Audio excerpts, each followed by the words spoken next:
স্বাধীনতা দেখেছেন 1975 সালের যে স্বাধীনতা, সেই স্বাধীনতা এনে দিয়েছিলেন।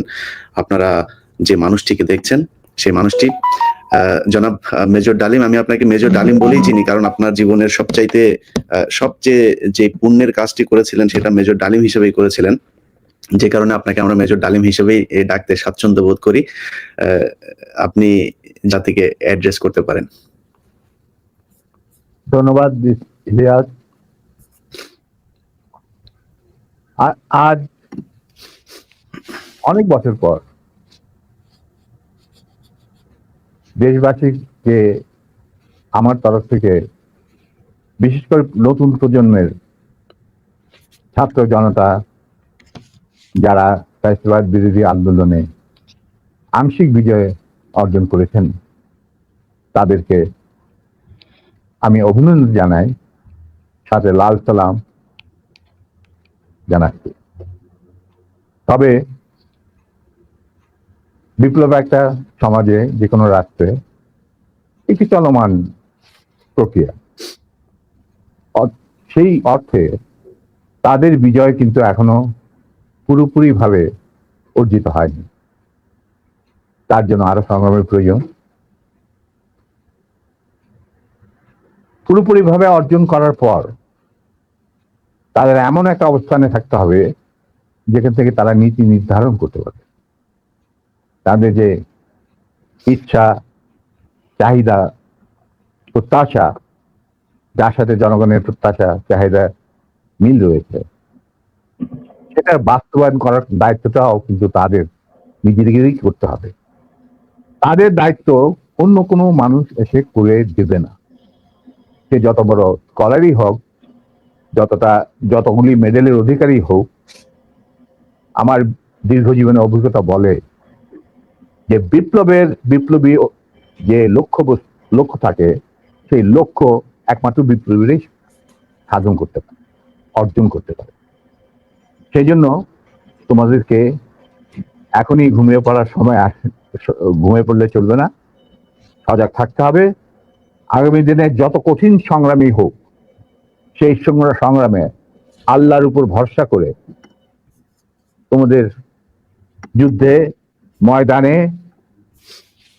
পাথরের মতো, ইস্পাতের মতো লৌহ কঠিন প্রত্যয় নিয়ে দাঁড়াতে হবে যে আমরা এই সংগ্রামে জিতবই, বিপ্লবকে সফল করব এবং জনগণ এবং তোমাদের আশা আকাঙ্ক্ষা একটা সুখী সমৃদ্ধ বাংলাদেশ গড়ে তোলা।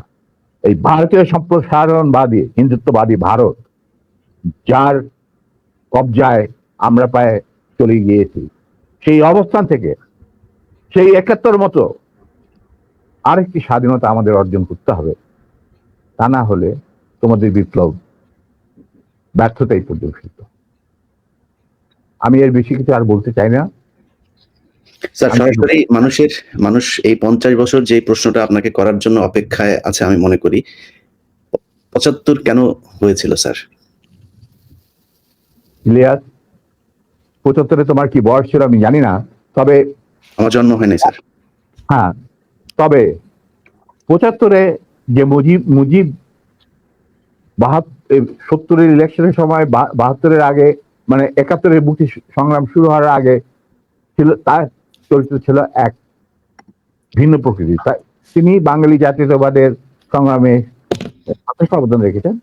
কিন্তু স্বাধীনতা যখন পাকিস্তান আর্মি 25-26 রাতে মানে বাঙালিদের উপর, নিরীহ বাঙালিদের উপর শেখ সন্ত্রাসবাদ, অ্যাট্রোসিটি বলো, জেনোসাইড বলো, চালালো, এবং যাতে লক্ষ লক্ষ হাজার হাজার শিশু, নারী, পুরুষ প্রাণ হারালো, ছাত্র জনতা কোনো কারণ ছাড়া।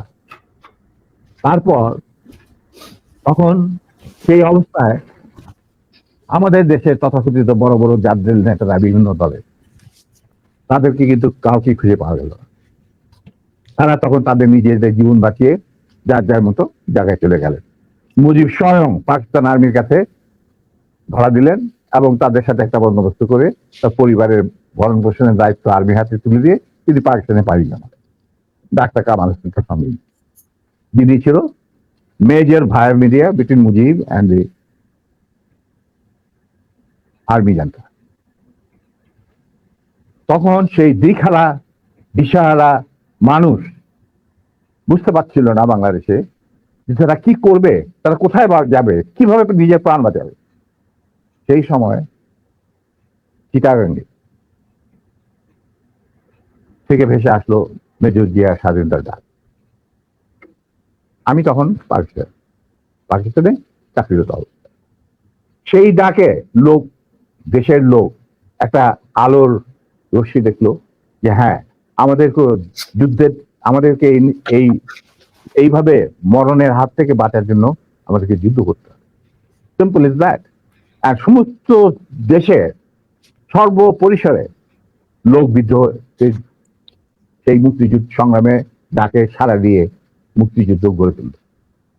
আমরাও এখানে বসে থাকুন না, যারা পেরেছি, যাদের সাহস ছিল, যাদের দেশপ্রেম ছিল, যারা পাকিস্তানের আর্মি জান্তাদের নির্যাতন, নিষ্পেষণ, বৈষম্যমূলক আচরণের বিরুদ্ধে জানা ছিল, তারাও সেই সংগ্রামে যোগ দেন।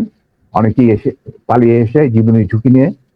আমি ছিলাম তাদের মধ্যে সর্বপ্রথম গ্রুপ লিডার, যে আরো দুজন আমার সাথীকে নিয়ে আমি এসে যুদ্ধে যোগ দিই। কোনো বিবেকবান বাঙালি তখন যারা পাকিস্তানে চাকরি করতেন, তাদের পক্ষে নিশ্চুপ বসে থাকা সম্ভব ছিল না। তবে এটাও ঠিক, অনেকেই ঠিক বুঝতে পারছিল না যে কি হচ্ছেটা কি। কোনো খবর নাই, চিঠিপত্রের আদান প্রদান নাই, কোন রকম সংযোগ নাই। বিদেশি মিডিয়া, ভয়েস অফ আমেরিকা, তারপরে BBC, radio Australia, radio India, এই সমস্ত ওখান থেকে যা কিছু জানা যাচ্ছিল ওটা সম্পূর্ণভাবে বিশ্বাসযোগ্য ছিল না। তারা তাদের মতো করে বলতে থাকে এবং আমরা শুনতে থাকি। তাই অনেকেই ঝুঁকি নিতে রাজি ছিলেন না। আর একটা সমস্যা ছিল, অনেকেই পরিবার সহকারে থাকতেন পশ্চিম পাকিস্তান, কারণ বউ বাচ্চা নিয়ে তো আর পালিয়ে যাওয়া সম্ভব না সবার পক্ষে। কিন্তু আমি ছিলাম তখন ব্যাচেলার। আমার সাথে যে দুজন সাহসী সহযোদ্ধা চলে আসে আমার ডাকে, তারা ছিলেন কর্নেল নূর চৌধুরী, তখন অবশ্য লেফটেন্যান্ট নূর চৌধুরী, আর লেফটেন্যান্ট মতিউর রহমান, পরে দুজনই কর্নেল এবং রাষ্ট্রপতি, একজন মানে নূর রাষ্ট্রপতি। আমরা চলে আসি, এসে মুক্তিযুদ্ধে জয়েন করি। তো আমরা তিনজনই ছিলাম স্পেশালাইজড অফিসার। স্পেশালাইজড অফিসার বলতে বোঝা যায় যে যাদের কমান্ডো ট্রেনিং থাকে, স্পেশালাইজড ওয়ারফেয়ারের উপর জ্ঞান থাকে, এবং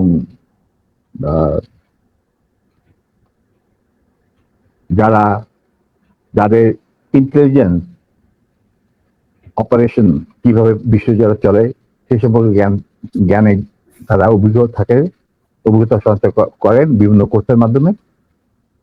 আমরা ছিলাম তিনজনই সেই ধরনের অফিসার। তাই আমরা জীবনের ঝুঁকি নিয়ে আল্লাহর নাম নিয়ে বেরিয়ে পড়ি এবং অতি সহজেই দিল্লি পর্যন্ত পৌঁছে। এবং সেখানে আমাদেরকে রিসিভ করা হয় সাউথ ব্লকে, মানে প্রাইম মিনিস্টারের অফিসে, শ্রীমতী ইন্দিরা গান্ধী, র প্রধান founding father general Ruban Singh, DP Dhar, মুখ্য সচিব প্রাইম মিনিস্টারের and incharge of Bangladesh affair, এনারা আমাদেরকে রিসিভ করে। তারপর অনেক আলাপ আলোচনা, কিছুদিন ট্রেনিং, ব্রিফিং, পরে আমাদেরকে মুজিবনগর সরকারের কাছে হ্যান্ড ওভার করে দেওয়া হয় এবং আমাদেরকে দিল্লি থেকে নিয়ে আসার জন্য general Usmani, commander in chief মুক্তি ফৌজ, জনাব Tajuddin, prime minister of the provisional government, 7 দফা চুক্তি করার পর, আর ফরেন মিনিস্টার খন্দকার মুশতাক আহমদ, যিনি আমার বাবার ক্লাসমেট, তারা আসেন দিল্লিতে। এসে তাদেরকে ফর্মালি আমাদেরকে হ্যান্ড ওভার করে দেওয়া হয়। তারপরে আমাদের তিনজনের মধ্যে দুজনকে, আমাকে এবং মতিকে, অ্যাপয়েন্ট করা হয় as guerrilla adviser to the sector commander. মানে 11টা সেক্টরের মুক্তিযোদ্ধাদের রিক্রুট করা, তাদের ট্রেন করা, তাদেরকে ইন্ডাক্ট করা, অপারেশন করানো, সব দায়িত্ব পড়ে আমাদের দুজনের উপর, এবং আমরা এই 11টা সেক্টরকে ভাগ করে নিই। আর Noor being the junior most, Osmani sahib ওনাকে তার পার্সোনাল স্টাফ অফিসার হিসেবে মুজিবনগর সরকারের যে হেডকোয়ার্টার ছিল মুক্তিবাহিনী, সেখানে তার সাথে রাখেন। এবং শেষ পর্যায়ে কিছুদিনের জন্য নূর অনেকটা দৃঢ়তার সাথেই ওসমানীর সাথে আলাপ করে সাত বেঙ্গলে চলে যায় এবং মুক্তিযুদ্ধে সক্রিয়ভাবে অংশগ্রহণ করে। সেও আঘাতপ্রাপ্ত, মানে সেও যুদ্ধে ইনজিওর্ড হয় একটা অপারেশনে, এবং তাকে বীর বিক্রম খেতাব দেওয়া হয়। আর আমি যুদ্ধের সময় 3-4 বার আহত হয়েছি, তার একটা নিদর্শন আমার দেখো, হাতের অবস্থা এখানে সেখানে সবকিছু অর্ধেক বোধ হয় আর্টিফিশিয়ালি ক্রিয়েটেড, রিক্রিয়েটেড, যেটাকে প্লাস্টিক সার্জারি বলা হয়। But then I continue. তারপর সেনাবাহিনী গঠন করা, বাংলাদেশ মিলিটারি একাডেমি স্থাপন করা, পিটি স্কুল মানে ফিজিক্যাল ট্রেনিং স্কুল স্থাপন করা, সিলেটে ওয়েপন অ্যান্ড ট্যাকটিক্স শেখার স্কুল স্থাপন করার সব দায়িত্ব আমরা পালন করি। এর সাথে সাথে চলে রিক্রুটমেন্ট ফর আর্মির যে 5টা ব্রিগেডের প্র্যাকটিস দিয়েছিল মুজিব, এই ব্রিগেড 5টা এবং বিমান বাহিনী আসেন নৌবাহিনীর জন্য রিক্রুটমেন্টের ইনচার্জ ছিলেন deputy chief of staff Ziaur Rahman. যদিও তিনি সিনিয়র ছিলেন, তাকে তো বানায়নি চিফ, তাকে তো কর্নেল বের করে দিতে চাইছিল, কিন্তু পারেনি, আমাদের জন্যই পারেনি। যাই হোক, ওনার স্টাফ অফিসার হিসেবে দায়িত্ব পড়ে আমার উপর। আর আমি একাই আমার অন্যান্য সহযোদ্ধা কমান্ডারদের লিস্ট ওরা পাঠিয়ে দিত। আমি প্রায় 25,000 প্রাক্তন মুক্তিযোদ্ধা যারা আমাদের আন্ডারে চাকরি করেছে, মানে যুদ্ধ করেছে, তাদেরকে আমি আর্মিতে, এয়ারফোর্সে, মানে ডিফেন্স ফোর্সে, নেভি ইনক্লুডেড নিয়োগ রিক্রুট করি। তারপর চাকরি করতে থাকি, চাকরি চলতে থাকে। এই হচ্ছে আমাদের স্বাধীনতা সংগ্রামের ছোট্ট চুনক্তি। বলো এরপর কি, আর কি জানতে চাও?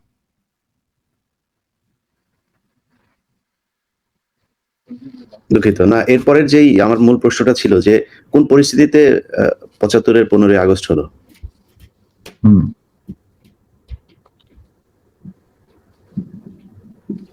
খুবই স্পর্শকাতর প্রশ্ন ইলিয়াস।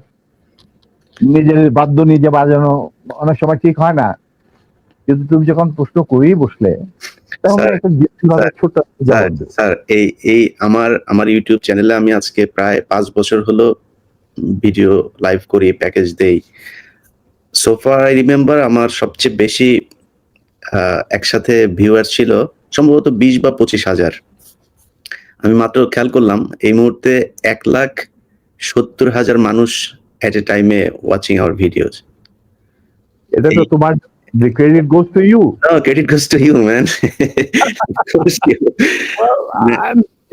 মানে যাকে হয় আল্লাহর ইচ্ছায় হয়। আমি একজন আমি এই জন্যই বললাম যে আপনার নিজের ঢোল আপনি যেটা মানে বাজানোর কথা বলছেন, আপনি তো বাজান নাই, 50 বছর চুপ ছিলেন। যেই স্বাধীনতা আপনারা এনে দিয়ে গিয়েছেন, সেই স্বাধীনতা না আসলে তো আজকের শেখ হাসিনা যে অবস্থায় দেশকে নিয়ে গিয়েছিল, সেই 75-এর পরে আরো 2-1 বছর লাগতো শেখ মুজিবের সেখানে নিয়ে যেতে। তো আমাদেরকে এই যে উদ্ধার করে দিয়ে গিয়েছেন, এই কৃতজ্ঞতা বোধটা বাঙালি জাতির নেই, যে কারণে আজকে মেজর শরীফুল হক ডালিম বাংলাদেশের মাটিতে নেই। অথচ আপনাদেরকে সর্বোচ্চ সম্মাননা দিয়ে আমাদের দেশে রাখা দরকার ছিল, সেই সম্মানটুকু আমরা দেখাতে পারি নাই বলেই মাঝে মধ্যেই আবার 2024 আসে। তো আপনি ওইটা নিয়ে আমার মনে হয় দেরি তো অবশ্যই হয়েছে, কিন্তু আমাদের জানা উচিত। এই জাতি, প্রতিটা মানুষ জানতে চায় কি হয়েছিল 75-এর 15ই আগস্ট। প্রথম কথাটা হচ্ছে যে 15ই আগস্ট কিন্তু কোনো বিচ্ছিন্ন ঘটনা না। এটা সূত্রপাত হয় মুক্তিযুদ্ধ চলাকালীন অবস্থায়। আমরা বুঝতে পেরেছিলাম যে বাংলাদেশের মুক্তিযুদ্ধটা অ্যাকচুয়ালি কাদের ইন্টারেস্টে হচ্ছে। এটাকে আমাদের ইন্টারেস্টে হচ্ছে যে আমরা আমাদের দেশ যুদ্ধ করে স্বাধীন করব, নাকি এটার পেছনে অন্য কোনো উদ্দেশ্য কাজ করছে। যখন 7 দফাতে চুক্তি করে নজরুল ইসলাম আর তাজউদ্দিনকে পারমিশন দেওয়া হলো to establish provisional government in Calcutta, এই 7টা ক্লজ পড়ে সাইন করার পর, দস্তখত করার পরে নজরুল ইসলাম সাহেব ফিট হয়ে পড়ে গিয়েছিলেন যে এটা তো একদম একটা দাস খত যে আমরা ক্রমান্বয়ে ভারতের একটা করজ রাজ্য, তারপরে একটা অঙ্গরাজ্য হিসেবে অঙ্গরাজ্যে পরিণত হবে বাংলাদেশ, হবু বাংলাদেশ। আর ওই joint declaration between Osmani and general Manekshaw joint command establish করার পর কথা ছিল যে general Usmani on behalf of Bangladesh government will invite General Manekshaw to come and be present as an auxiliary force commander, সহায়ক শক্তির কমান্ডিং চিফ হিসাবে in the Sunday ceremony, but the instrument will be signed by the Mukti Fauj commander-in-chief, who was General Usman, Colonel Usman. কিন্তু সেটা হতে দেওয়া হলো না। 16ই ডিসেম্বরে যে সারেন্ডার সেরেমনি হলো রেস করতে, সেখানে পরিষ্কার বাংলাদেশের জনগণ দেখতে পেল যে পাকিস্তান আর্মি সারেন্ডার করছে ভারতীয় সেনাবাহিনীর কাছে, এবং সেখানে সাইন করছেন আরোরা ভারতীয় বাহিনীর পক্ষে, আর ওদিকে নিয়াজি পাকিস্তানি আর্মির পক্ষে। সেখানে মুক্তিযোদ্ধারা কোথায়? আমরা পরে থাকলাম ঝাড়ুদার হিসাবে ইন্ডিয়ান আর্মি রাস্তা পরিষ্কার করে দেওয়ার কাজে, বনে বাদারে। আমাদের কি কোনো শহরগঞ্জে ঢোকার পারমিশন দিল না মুজিব সরকার, মানে তাজউদ্দিনের সরকার, আওয়ামী লীগ সরকার। সেই অবস্থায় কি প্রমাণিত, এটা এই ঘটনায় কি প্রমাণিত হলো?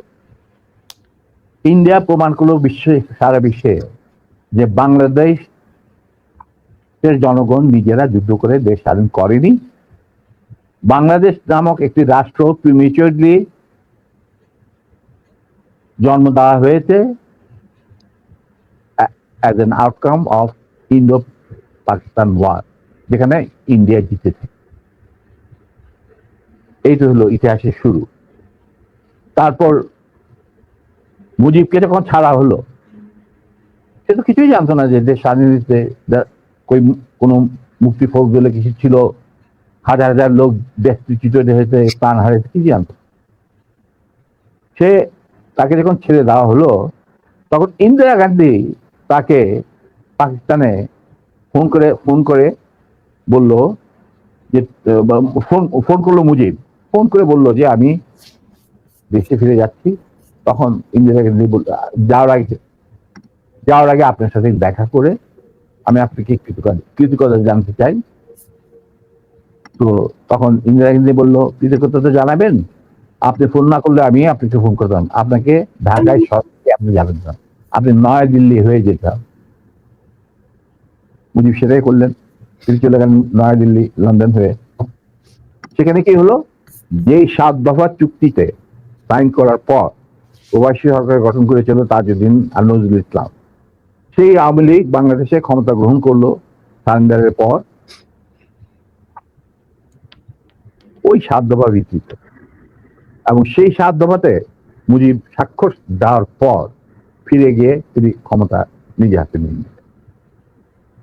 তাজউদ্দিনকে বললো, তাজউদ্দিন তুমি প্রাইম মিনিস্টার থাকবে না, আমি হোম প্রাইম মিনিস্টার। তারপর কি হলো, কোনো নির্বাচন নাই, কিছু নাই। ওই 70-এর নির্বাচনের সুবাদে তারা ইন্ডিয়ার 4 স্তম্ভ ডুপ্লিকেট বাংলাদেশে ইম্পোর্ট করে তার উপরে একটা সংগঠন বানানো, হুবহু এক। শুধু তাই না, রবীন্দ্রনাথ ঠাকুর, যাকে নিয়ে আমরা নাচানাচি করি এবং অনেকের মানে ভাসে যায়, আপ্লুত হয়ে যায় আবেগে, এই রবীন্দ্রনাথ ঠাকুর একজন ইন্ডিয়ান নাগরিক এবং ইন্ডিয়ার জাতীয় সঙ্গীতের রচয়িতা। আমাদের দেশে তার চেয়েও প্রতিভাবান কবি কাজী নজরুল ইসলাম উপস্থিত থাকা সত্ত্বেও আমরা সেই ভারতীয় নাগরিকের একটা গানকে আমাদের জাতির উপরে চাপিয়ে দেওয়া হলো জাতীয় সঙ্গীত। পৃথিবীর ইতিহাসে এমন কোন নজির আর দ্বিতীয়টা আছে বলে আমি মনে করি না।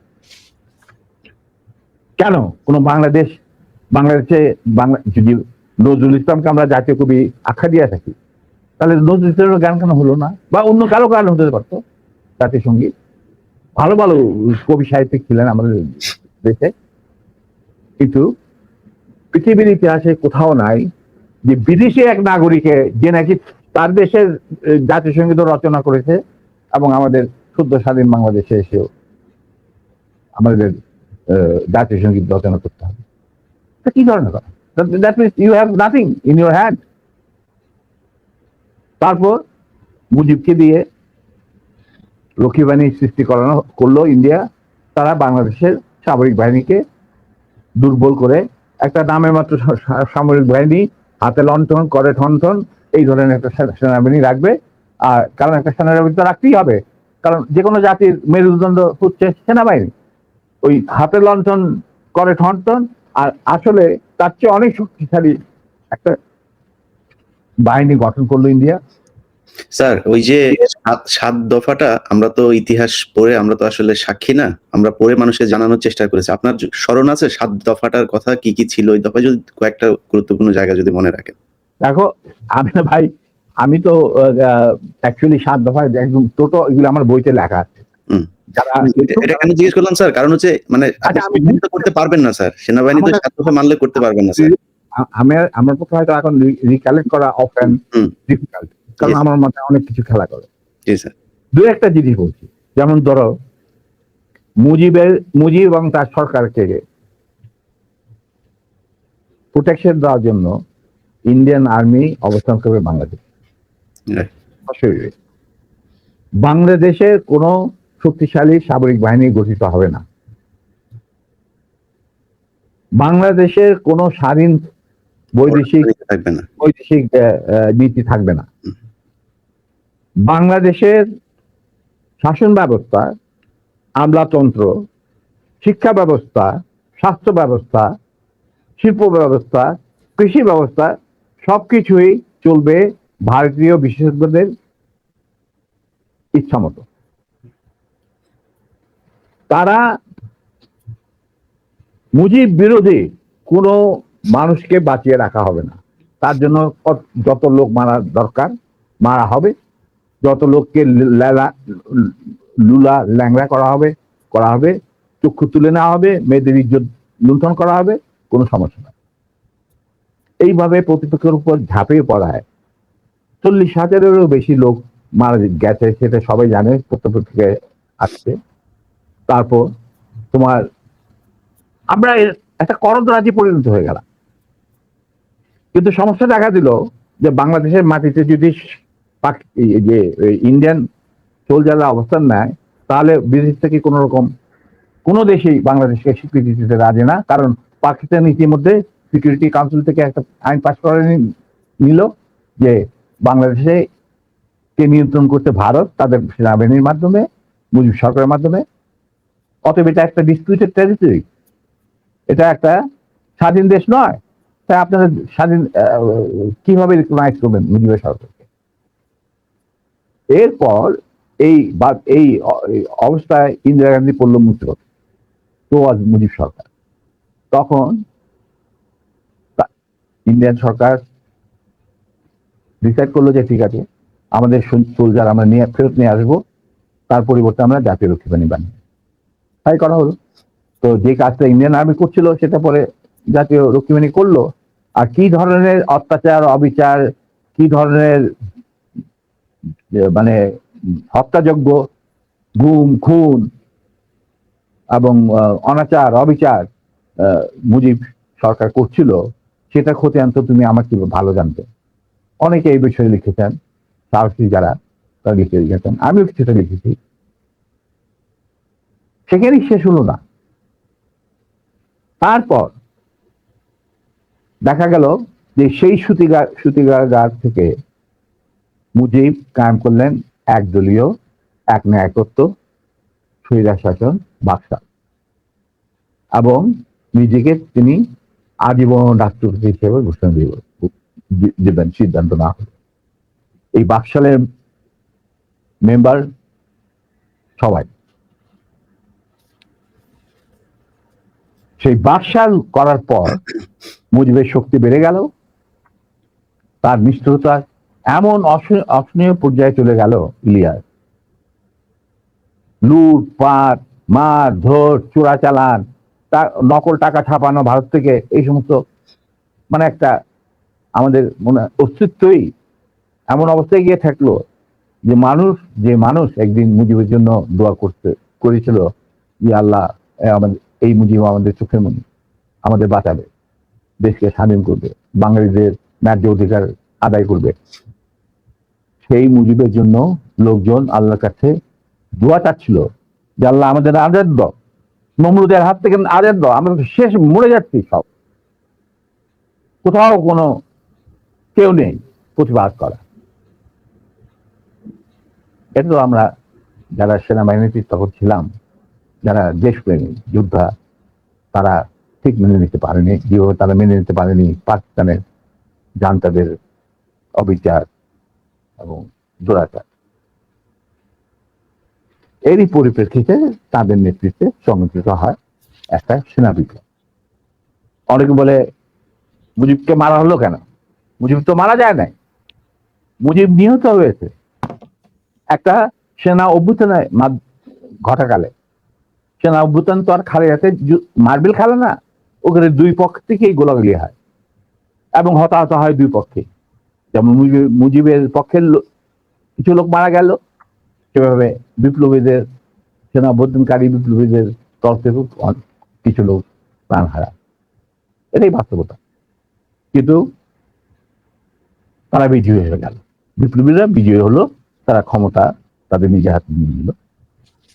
স্বতঃস্ফূর্ত ভাবে ইলিয়াস ঘোষণাটা অবশ্য আমি দিয়েছিলাম, স্বতঃস্ফূর্ত ভাবে মুজিবের সেই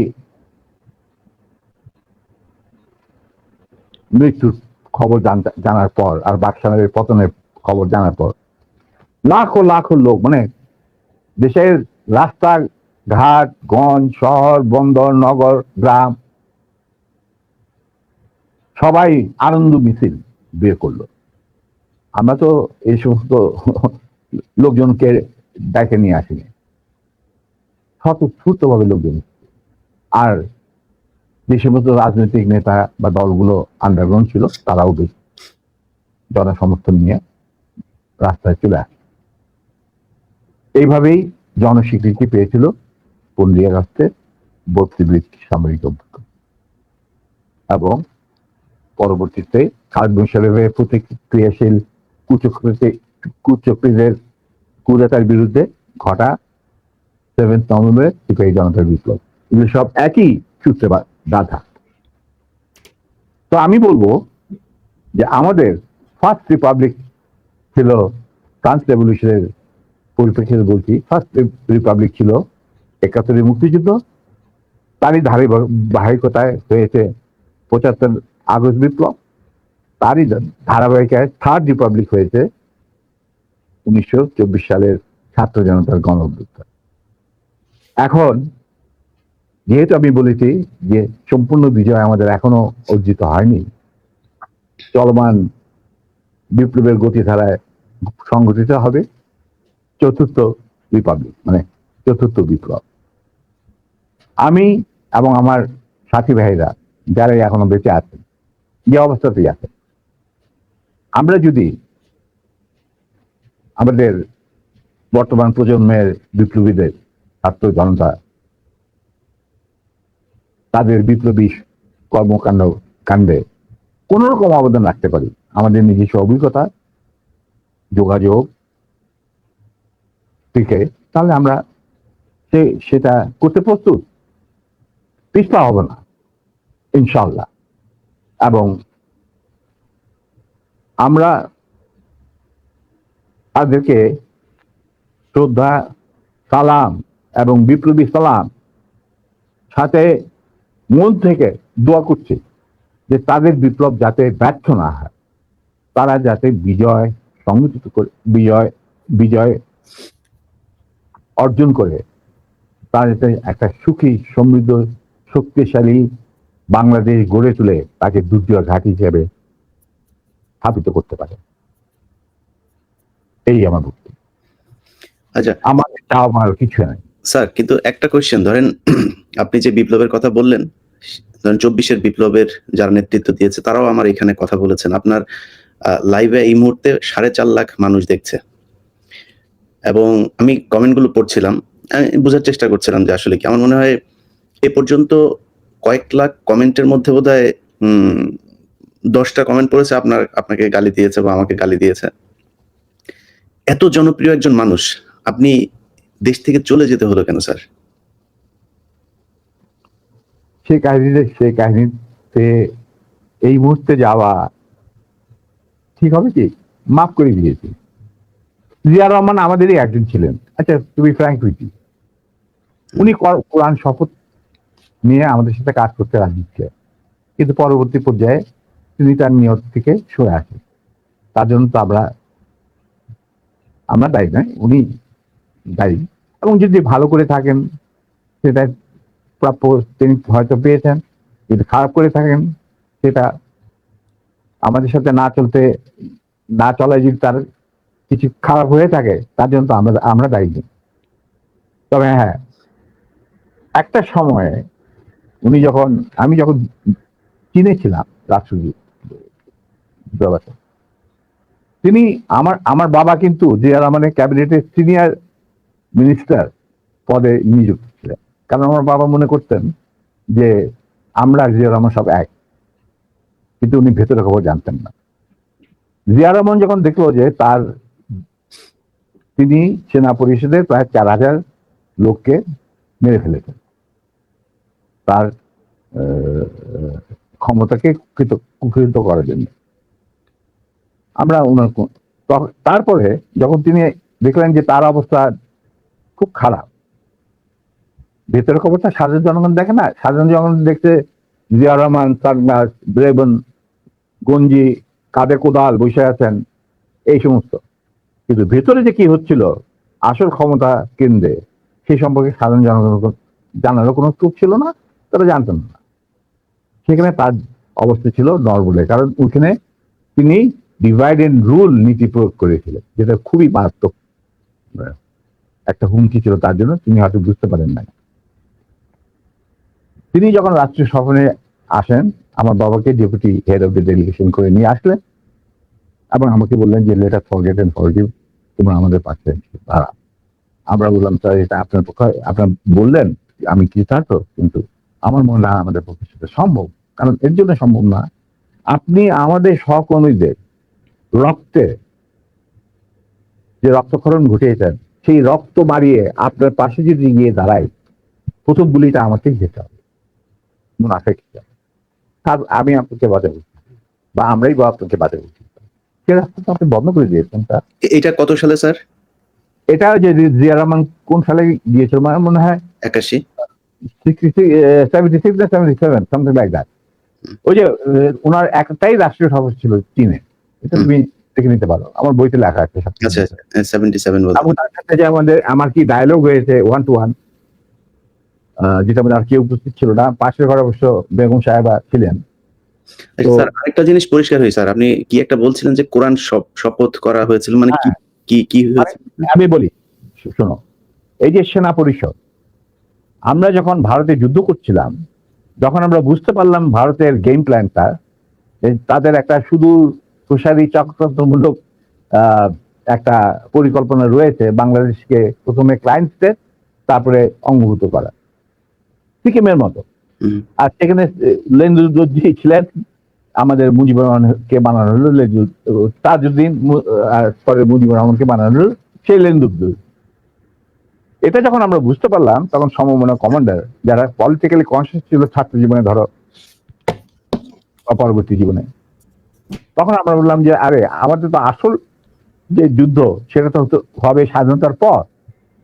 ভারতের আগ্রাসী মনোভাব নিয়ে যখন বাংলাদেশকে গিলে খেতে যাবে, সেইটার বিরুদ্ধে আমাদেরকে লড়তে হবে। তার জন্য আমাদের প্রস্তুত থাকতে হবে, প্রস্তুতি এখনই গ্রহণ করতে হবে। তখন আমরা ওই মুক্তিযুদ্ধের আড়ালে আমরা সেনা পরিষদের বীজ বপন করি। তো তোমার মনে থাকার কথা, যদিও Zia Rahman declaration of independence দিয়েছিল, প্রথমে তিনি নিজেকেই অস্থায়ী সরকারের প্রধান হিসাবে দাবি করেছিল, মানে ভাষণে বলেছিলেন। পরে ইন্ডিয়ার চাপে উনি থেকে বদলে যে মুজিবুর রহমানের ইনস্ট্রাকশনে আমি এই ঘোষণা দিলাম স্বাধীনতা। এরপরেও কিন্তু তার প্রতি ইন্ডিয়ান সরকার বা আওয়ামী লীগ সরকার কখনোই আস্থা রাখতে পারে নাই। তারা তাকে সেক্টর কমান্ডারের অবস্থান থেকে সরিয়ে এনে হেডকোয়ার্টার দাম করে এক সেফ হাউসে, মানে আমাদের কিছু সেফ হাউস ছিল যেখানে আমরা থাকতাম, বা আমাদের সাথীরা চলে যেত কল্যাণীতে, মানে এই প্রভাব ক্যালকাটা একটা বাড়িতে ওনাকে না নিষ্ক্রিয় করে রাখা হতো। তখন কেউ জিয়া রহমানের আশেপাশে যায় না, কারণ উনি ভারতের চক্ষুষু, উনি আওয়ামী লীগের চক্ষুষু, তো কে যাবে ওনার সাথে দেখা করতে? তখন কিন্তু আর্মি, কারণ আমি জিয়া রহমানকে অনেক আগে থেকে পাকিস্তান আমল থেকে একসাথে কাজও করেছি। যাই হোক, আমি গিয়ে ওনার সাথে যোগাযোগ করি এবং তাকে বুঝাই যে স্যার আপনি ধৈর্য ধরুন, আমরা আপনাকে সহজে হারাবো না। তখন আস্তে আস্তে আমরা তাকে বলি যে আপনি এরকম আসল উদ্দেশ্য যে ভারতের, সেটাকে বানচাল করার জন্য এখন থেকে আমরা প্রস্তুতি নিচ্ছি। আপনি কি আমাদের সাথে থাকবেন কি থাকবেন না, সেটা আমাদের তরফ থেকে আমাকে পাঠানো হয়েছে জানার জন্য, কারণ আমি আপনার সাথে সবচেয়ে ক্লোজ ছিলাম পাকিস্তান আর্মি, সবাই জানে। আচ্ছা, উনি বলেন কি তোমাদের কর্মসূচি? তখন আমি তাকে আমাদের কর্মসূচি দিলাম, যেটা 25 বছরের একটা কর্মসূচি ছিল ইলিয়া। তুমি যদি এই কর্মসূচিটা পড়ে, এই কর্মসূচিটা আমরা তৈরি করেছিলাম বিভিন্ন সেক্টরের মুক্তিযোদ্ধা এবং অন্যান্য সাধারণ জনগণের আশা আকাঙ্ক্ষার পরিপ্রেক্ষিতে। সেই কর্মসূচিটা পড়ার পর উনি এটাকে মেনে নেন। তো আমি বললাম যে স্যার, আমাদের সমস্যাটা হচ্ছে আমরা সবাই প্রায় সমবয়সী, আমাদের একজন সিনিয়র অফিসার দরকার যাকে আমরা ট্রাস্ট করতে পারি, তাকে আমরা কেন্দ্র করে এগিয়ে যেতে চাই এই সেনা পরিষদের কর্মসূচি বাস্তবায়নের জন্য। স্বাধীনতার পর, স্বাধীনতা যুদ্ধ তো করবোই, স্বাধীনতার পর এই কর্মসূচি আমরা বাস্তবায়ন করব অন্যান্য সমমনা দেশপ্রেমিকদের সঙ্গে নিয়ে। তখন উনি এটা খুব কেয়ারফুলি আমাদের কর্মসূচি পড়লেন। তারপরে আমি একদিন গেলাম, উনি বললেন যে আমি পড়লাম, আমি সম্পূর্ণভাবে একমত। স্বাধীন বাংলাদেশকে একটা সুখী সমৃদ্ধ আত্মনির্ভরশীল এবং আমাদের সংস্কৃতির ভিত্তিতে নতুন বাংলাদেশ গঠন করার জন্য এর চেয়ে ভালো কোন রকম কর্মসূচি হতে পারে না। আমরা ধাপে ধাপে থেকে কার্যকারী করব। তখন আমি বললাম তাহলে কি আপনি আমাদের সাথে কাজ করতে রাজি আছেন? আমরা আপনাকেই আগে রেখে আমরা কাজ করতে চাই, কারণ ইউ আর দি সিনিয়র এবং আপনি একজন সৎ ব্যক্তি। উনি সৎ ছিলেন ব্যক্তিগতভাবে। আর তবে আপনার সমস্যা হচ্ছে আপনি বাংলা জানেন না, বাংলা বলতে পারেন না, লিখতে পারেন না, আপনি সারা জীবন পাকিস্তানে বড় হয়েছেন, ওখান থেকে army that's not a problem. আমরা রয়েছি আপনার গ্রাউন্ড ওয়ার্ক করার। আপনি যদি রাজি থাকেন তাহলে আমরা একসাথে কাজ করতে, আপনাকে সামনে রেখে আমরা কাজ করতে রাজি, এগিয়ে যাবো, সেনা পরিষদ এগিয়ে যাবে। তখন বললেন যে আমি রাজি। তখন বলেন যারা আমাদের সাংগঠনিক বিধান অনুযায়ী আপনাকে একটা কোরআন শপথ নিতে হবে, যে কোরআন ধরে আপনি বলবেন যে আমি এই কর্মসূচি ভিত্তিক কর্মকাণ্ড, সেটা পরিষদের কর্মকাণ্ড পরিচালনা করার জন্য শীর্ষ নেতা হিসেবে যোগ দিতে রাজি আছে। তিনি উজু করে আসলেন, কোরআন শরীফ রাখা হলো, তার উপর হাত রাখলেন, আমিও ওর হাতের উপর হাত রাখলাম, তারপরে এই শপথ উনি দিলেন। তবে একটা শর্ত থাকতো ওনার তরফ, যে যতদিন পর্যন্ত রাষ্ট্রীয় ক্ষমতায় আমরা না যেতে পারবো ততদিন পর্যন্ত সেনা পরিষদের সাথে আমার যে কোনো সম্পর্ক আছে সেটা প্রকাশিত করা যাবে না। আমরা দেখবি, আমরা সবাই পরামর্শের মাধ্যমে দেখবি বললো শুধু তুমি আর নূর এই দুজনের পারমিশন থাকবে আমার সাথে যে কোনো সময় যে কোনো অবস্থায় যোগাযোগ করা। আমি বললাম আমাদের খুব বেশি যোগাযোগ করার দরকার হবে না, তবে প্রয়োজন মতো নিত্য বেসিসে আমরা দুজনেই আপনার সাথে যোগাযোগ করি, তাও তার বাসায়, অফিসে না। এই হলো কথা। তার মানে তার সেই শপথ আপনি রাখলেন না, আপনি মনে করলেন যে আমাদের বিদেশে রেখে এই ছিড়ায় ছেটায় আপনার আন্ডারই, সরকারের আন্ডারে থাকবো আমরা বিভিন্ন দূতাবাসে, আপনি আপনার যাদেরকে আপনি বিশ্বাসযোগ্য মনে করেন তাদের নিয়ে আপনি রাষ্ট্র চালান। আমরা তো কোনো রকম বিরোধিতা করি নাই আপনার করবো।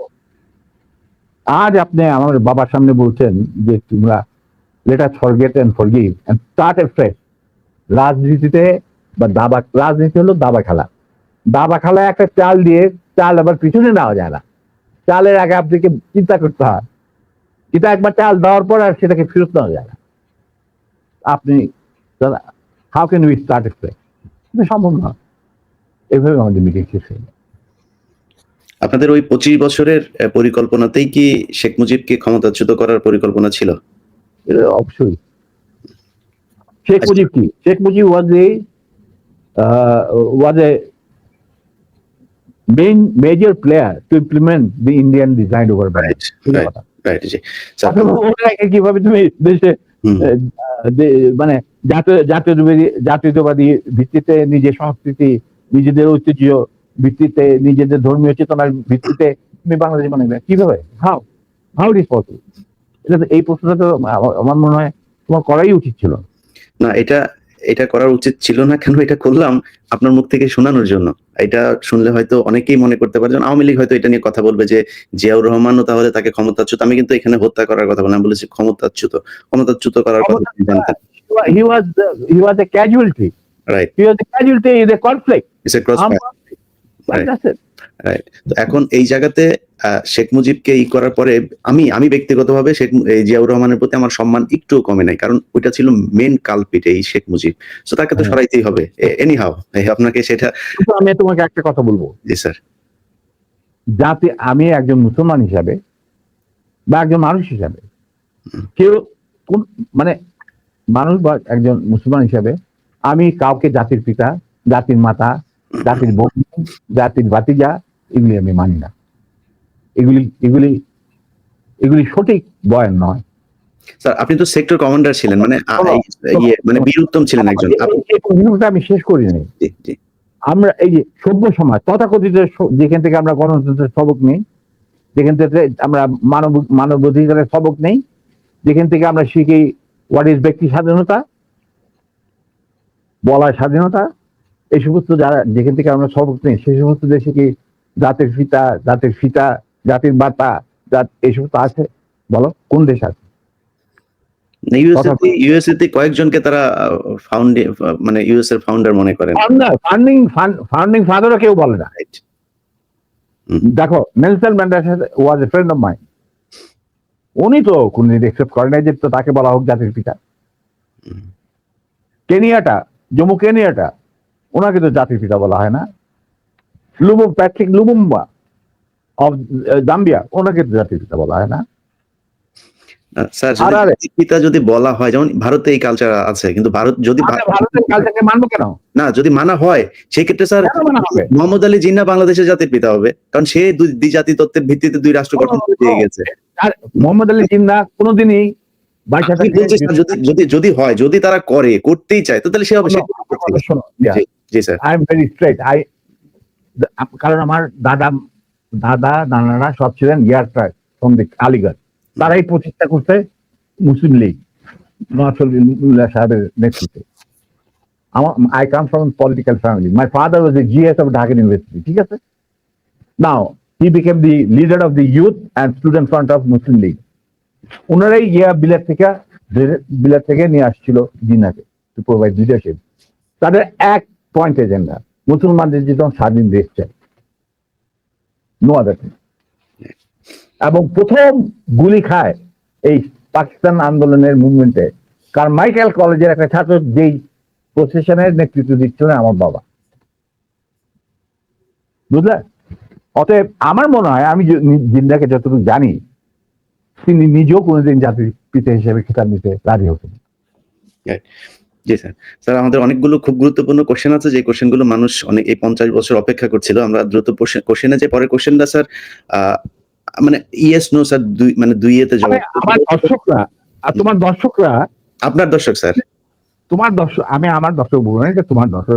আই এম প্রিভিলেজ, তুমি আমার সাথে কথা বলছো এবং তোমার মাধ্যমে তারা আমাকে দেখছেন। আমি বলবো যে আমি দর্শকদের সোজা কথা বলতে চাই যে আমি ব্যক্তিগতভাবে জাতির পিতা, জাতির ভগ্নী, জাতির জামাই, এই সমস্ত কিছু বিশ্বাস করি। আমরাও করি না স্যার, বাংলাদেশের মানুষ কেউই করে না এটা। যাদের বোধগম্য থাকা উচিত, জাতির পিতা যদি বলতেই হয়, তাহলে বিশ্ব মানবতার পিতা হচ্ছে আদম আলাইহিস সালাম। এটা কেউ অস্বীকার করতে পারে? তা আমার কথা হচ্ছে, তোমরা উন্নত দেশগুলি থেকে তোমরা গণতন্ত্র শিখে আসো, তারপরে মানব অধিকার শিখে আসো। এগুলি কি নতুন করে শেখার কিছু আছে? আমাদের কোরআনের মধ্যে এই সমস্ত নাই? তারপরে বিভিন্ন ধর্মগ্রন্থ থেকে এগুলি নেই? তারপরে ওই সমস্ত দেশে কেন জাতির পিতা থাকে না? ওইখানে কেন জাতির মাথা থাকে না? আমাদের এখানে কেন থাকতে হবে? ইন্ডিয়াতে কে জাতির পিতা? হুই ইজ জাতির পিতা অফ ইন্ডিয়া? বলো তুমি আমাকে। দেয়ার ইজ নো জাতির পিতা। হুই ইজ জাতির পিতা? কোন সভ্য দেশে জাতির পিতা বলে কোনো জিনিস নাই। এটা হলো আমার শেষ কথা। এটা তো স্যার মুজিববাদ প্রতিষ্ঠিত করতে হবে। যাক স্যার, আমি এক কথা, সেটা একটা গ্রুপের একটা সেগমেন্ট অফ দি পপুলেশনের চিন্তা ভাবনা। না স্যার, সেগমেন্ট অফ এটা আলাদা একটা রিলিজিয়ন। আওয়ামী লীগ হচ্ছে একটা ধর্ম, ওদের ধর্মের এই প্রফেট হচ্ছে গিয়ে শেখ মুজিব। এটা শুধু মানুষ না, ওরা আরেক জিনিস। এটাকে আপনি ঠিক করতে পারবেন। ওরা তো মানুষ না হলে অমানুষ হোক বা অন্য গ্রহ থেকে ওদের আগমন হোক, আমি বলবো তাদের মেন্টর যে ভারত, যেখানে এখন ওনারা গিয়ে আরামে এসে থাকতেছেন বাংলাদেশ থেকে পলায়া, কোনোদিন শুনি না কোনো প্রাইম মিনিস্টার পলায় যায়, আচ্ছা নিবে, ওনারা পলায় গেছেন। এখন ওই দেশটাতে কোনো জাতির পিতা আছে কি বলো? তাই আমরা কেন জাতির পিতা নেবো? কেন নেবো? কি যুক্তিটা কি? বাংলাদেশের স্বাধীনতার ব্যাপারে বা স্বাধীনতা আগ পর্যন্ত বাংলাদেশকে পৌঁছানোর রাজনীতিতে কি শুধু মুজিবের অবদান ছিল? এখানে ভাসানীর নাম নিতে হবে না? ফজলুল হকের নাম নিতে হবে না? ফারুদ্দিন নাম নিতে হবে না? বলো তুমি আমি পরিষ্কার ভাবে। কেন? তাহলে মুজিব কিভাবে জাতির পিতা হবে? একমাত্র মুজিবই কি বাংলাদেশের ঠিকাদার? না, আমি সেটা মনে করি না। মুজিব তো কোনোদিন স্বাধীনতা চাইনি বাংলাদেশের জন্য। He never wanted that Bangladesh should be independent. Agartala ষড়যন্ত্র মামলা টামলা এই সমস্ত আবল তাবল কথা বলে, কিচ্ছা বলে। আসল কিচ্ছা তো আগরতলা, মানে স্বাধীনতার কথা সেনাবাহিনীর এক তরুণ অফিসার প্রথম চিন্তা করেছিল। তিনি ছিলেন কমান্ডার ওয়াজেম হোসেন, পাকিস্তান নেভির চৌকুশ অফিসার। স্যার, অনেক গুরুত্বপূর্ণ কথা আছে যেগুলো মানুষ শুনতে চায়, সেখানে যাই। আমি কথা হচ্ছে যে, শোনো, যার যা প্রাপ্য তাকে সেটাই দিতে হবে, সেই মর্যাদা দিতে হবে, নাহলে এটা মুনাফিকি। না, আমি আপনার কাছ থেকে আমি ধারণা করছিলাম যে আপনি হয়তো শেখ মুজিব সম্পর্কে অনেক বাজেভাবে কথা বলবেন, কিন্তু আমি আপনার রেসপেক্ট এবং শালীনতা দেখে খুবই অভিভূত যে আপনি যথেষ্ট সম্মান নিয়ে আওয়ামী লীগের শেখা উচিত যে মেজর ডালিম সম্পর্কে তারা যা শুনেছে এতদিন, সেই মেজর ডালিম একবারও শেখ মুজিব সম্পর্কে বাজে কোনো ভাষা বলে নাই বা তাকে নিয়ে কটাক্ষ করে কোনো কথা বলে নাই। যাই হোক, তো আমরাও স্যার এটাই বলে আসছি যে আমরা কাউকে অসম্মান করতে চাই না। আরেকটা কথা শুনতে, জি। এই কথাটা যখন তুমি বললেই, তাহলে আমার বইতে পরিষ্কার লেখা আছে মুজিব পরিবারের সাথে আমার কি সম্পর্ক ছিল, জি। ঠিক আছে, ব্যক্তিগতভাবে বা পারিবারিকভাবে। আমরা কিন্তু তার সাথে বিচার করি নাই। আমাদের যখন চাকরি থেকে বের করে দিলেন মিটিয়ন আইনের মাধ্যমে, ওই যে বিচার করলেন গাদি গণহত্যার ঘটনাকে কেন্দ্র করে, আমরা মেনে নিলাম। উনি নিজে রাখলেন আমাকে মূর্খে। স্যার, এটা আমার এই কোশ্চেনটা তাহলে করে ফেলি।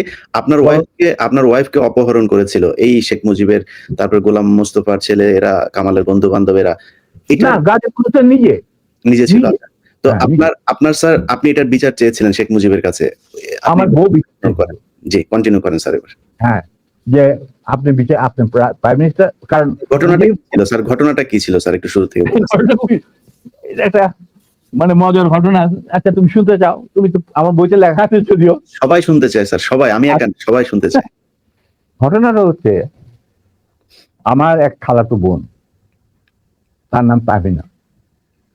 তার বিয়ে ঠিক করেছিলাম আমি আর নিম্মি কর্নেল রেজার সাথে, যে আমাদেরকে জুনিয়র চাকরি। তার সাথে বিয়ে হবে, অনুষ্ঠান হবে লেডিস ক্লাবে। তো দুপক্ষেই আমাদের পরিচিত, অতএব আমরা হলাম ভায়া মিডিয়া।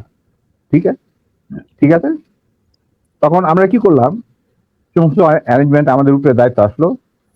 তো কাকে রাখি আর কাকে বাদ দেই, এত মানুষের সাথে পরিচিতি। তো আমরা যাই হোক বেশ ভালোই, প্রায় 2-3 হাজার লোকের মতো লোক ইনভাইট করা হলো দুই তরফে। চলছে বিয়ার আসো। তখন আমার একমাত্র শালা, যার নাম বাপ্পি, ও ম্যাকগিল ইউনিভার্সিটিতে পড়তো, ওখান থেকে ছুটিতে আসছে দেশে। He was also present in the ceremony. আমি আর নিমিত দুই পক্ষের মানে হোস্ট বলতে পারো, সবাই দেখাশোনা করছি। বাপি বসে আছে ছেলেদের যেখানে বসার জায়গা সেখানে। তখন লম্বা চুলের একটা ফ্যাশন ছিল, জাস্ট কাম ফ্রম ক্যানাডা, তো লম্বা চুল, বিউটিফুল হেয়ার, আর he was a handsome man. আমার মতো এত খারাপ চেহারার লোক ছিল না। ওটা অনুষ্ঠানের শেষ হওয়ার আগে বলবো স্যার, জি বলেন। আচ্ছা, তারপর তোমার ও বসেছিল অন্যান্য গেস্টদের সাথে। তার পিছনের রোতে Gazi Golam Mostafa and his wife was also invited in that function from the other side, not from our side, মানে ছেলে পক্ষের। বুঝতে পারছি। তো গাজী গোলাম মোস্তফার ছেলেরা আর তার সাঙ্গবঙ্গ পিছনের রোতে সিটে বসা। তাদের মধ্যে একটা ছেলে বাপ্পির চুল টান দিল পিছু থেকে। তো বাপ্পির পিছনে, ভদ্র মানুষ, বিদেশে থাকে, বিদেশে বড় হয়েছে, পিছিয়ে বললো, কিছু বলে নাই, সামনে আবার ওরা চুল টান দিল। দ্বিতীয়বার টান দেওয়ার পরে বাপ্পি পিছনে তাকে দেখো যে একটা ছেলে হাত সরিয়ে দিল। তখন বলছে, তুমি চুল টান দিয়েছ? বলছে হ্যাঁ। বলে কি কেন? আমরা দেখছিলাম যে এত সুন্দর চুল, এটা কি পরচুলা না আসো? আচ্ছা, চিন্তা করো। সে তখন ইউনিভার্সিটিতে পড়ে, আর এই কুচকে ছেলে তখন বোধহয় স্কুলেও পড়ে না, বা স্কুলে 6-7 ক্লাস হবে। তখন বাপি বলে, বেয়াদব ছেলে, তুমি আর এখানে বসবে না, তুমি অন্য কোথাও গিয়ে বস। ওরা বেরিয়ে চলে গেল। আমরা কিন্তু কিছুই জানি না, মানে আমি আর নিমি এত ব্যস্ত, দুই পক্ষকে দেখাশোনা, খাওয়া দাওয়া চলছে। হঠাৎ দেখলাম দুটা মাইক্রোবাস রেড ক্রসের, আর একটা গাড়ি, গাড়ি সবুজ রঙ, গাড়ি আগে, পিছনে দিন মাইক্রোবাস। মাইন্ড ইউ, তখন কিন্তু আমার নিজের personal security guard with wireless মজুদ লেডিস ক্লাবে। আমি কুমিল্লা থেকে আসছি বিয়ের জন্য। তো ন্যাচারালি আমাদের গার্ড নিয়ে চলাফেরা, এটা তো আর্মির নিয়ম, তুমি জানো। আসলো, থামলো, দুইটা মাইক্রোবাস থেকে প্রায় 8 জন ট্রেনজারধারী সাদা পোশাক পরা লোক নামলো, আর ফোকসো গাড়ি থেকে নামলো গাজী গোলাম মোস্তফা স্বয়ং, তার স্ত্রী কিন্তু উপস্থিত মেয়ে মহলে। উনি গাড়ি থেকে নেমেই চিৎকার করতে শুরু করলেন, মেজর ডালিম কোথায়, মেজর ডালিম কোথায়, মেজর ডালিম কোথায়, বহুতবার বাড়ছে, আর সহ্য করা যায় না। আমি অবাক হয়ে গেলাম, এরকম চিৎকার করছি কে? তখন একটা ছেলে এসে, একজন হিওজে প্লাটুনের একটা ছেলে, আমার নামটা মনে নাই, এসে বললো যে ভাই আপনাকে খুব করতে এই যে চিৎকার করতে এই তো গাজী গোলাম মোস্তফা, তার সাথে আট 10 জন ট্রেনগার দাঁড়িয়ে লোক আছে। মাইন্ড ইউ, তখন কিন্তু army was deployed in the whole country to recover illegal arms. আর আমাদের ঢাকা হেডকোয়ার্টার ছিল রেস কোর্স, আমরাও সেই অপারেশনে যুক্ত ছিলাম। যাই হোক, আমি বাইরে আসলাম, আসে গাড়ি গোলাম মোস্তফার সামনাসামনি বারান্দাতে। আমি মেজর ডালিম, আপনি আসুন, আপনার বেগম সাহেব তো আছেন ভিতরে, আপনি আসুন, বর্ব ঢুকে আপনি দোয়া করে দেন। হারামজাদা বারবার আর্মির আজকে আমি উচিত শিক্ষা দেবো। আমি দেখলাম আমার চারদিকে ঠেকাইলো প্রায় 4-5 জন মানুষ, আর 4-5 জন খালে দাঁড়িয়ে। আমরা এটা কি, আমি একজন ট্রেন মানুষ, আমার স্কট আছে ওখানে প্রায় 4-5 জন, ওয়্যারলেস আছে, I can call anyone any time, MP unit যে ইউনিট দরকার হয়। এই কি অবস্থা, একটা বিয়ে বাড়ির মধ্যে এরকম একটা হুলস্থুল কাণ্ড। আপনি দেখেন কিছুই কি ব্যাপার কি, আপনি আজকে তো উঠে যেতে পারেন, আমি তো জানি না যে এর মধ্যে কি ঘটনা ঘটে।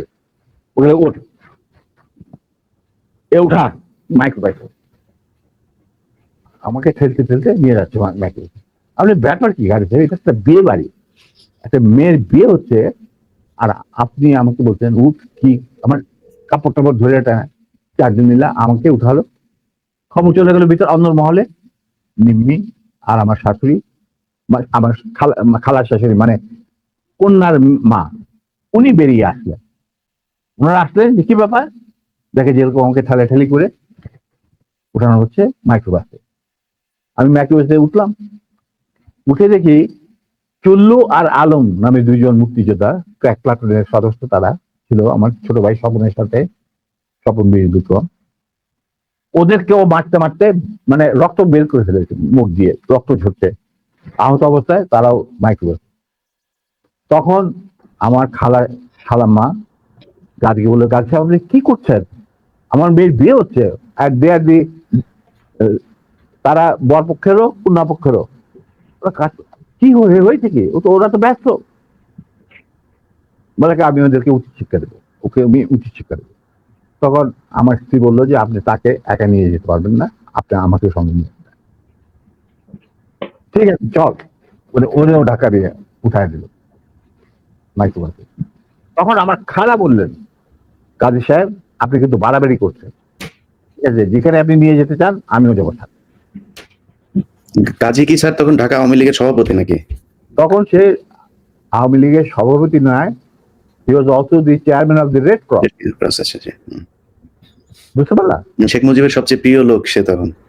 সে ঢাকার মধ্যে মানে ঢাকা শহরে সে হলো মুজিবের সবচেয়ে বড় লাঠের সর্দার। অশিক্ষিত মূর্খ মানুষ সাধারণত রেড ক্রসের চেয়ারম্যান হয় না,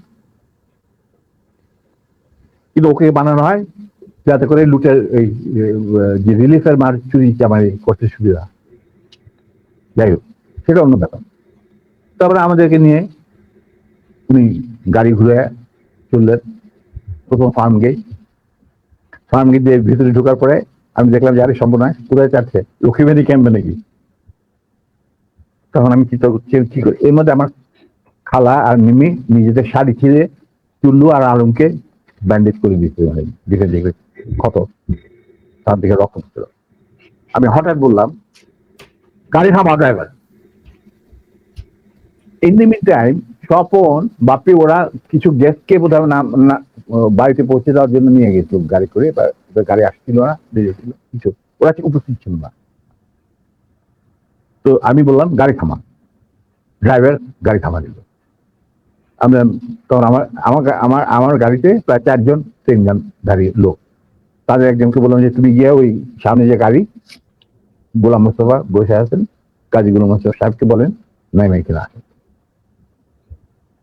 Somehow that man with 10 gun, he got down and went to Gazi. গাড়িও তখন স্টপ হয়ে গেছে, যে পিছনে গাড়ি স্টপ হয়ে গেছে। আচ্ছা বলছে, ওনাকে বোধহয় বলছে যে আপনাকে উনি ডাকছেন মেজর ডালিম। গাজী গুলিস্তান দরজা খুলে আমাদের মাইক্রোবাসে আসলো। তখন আমি গাজী গোলাম মোস্তফাকে বললাম যে গাজী সাহেব, আপনি তো আমারই নিয়ে চলছেন, কোথায় নিয়ে যাচ্ছেন জানি না, কিন্তু একটা কথা মনে করে রাখেন, আপনাকে মনে করাই দিচ্ছে আপনার ভালোর জন্য, যে আপনি যে আমাদেরকে এই মাইক্রোবাসে, রেড ক্রসের মাইক্রোবাসের মধ্যে ঢুকায় নিয়ে আসছেন, এটা কিন্তু হাজার হাজার মানুষ, শয়ে শয়ে মানুষ দেখতে উপস্থিত ছিল। অতএব আপনি কিন্তু আমাদের সাথে যাই করেন, আপনি কিন্তু পার পাবেন। এইটা শোনার পর গাজী গেল একটু ঘাবড়ায়, যে তাই তো, আমি যে উঠাই নিয়ে আসছি এটা তো সবাই দেখছে। তখন আমি বললাম যে আপনি যাই করেন, উনি যখন একটু হতভম্ব হয়ে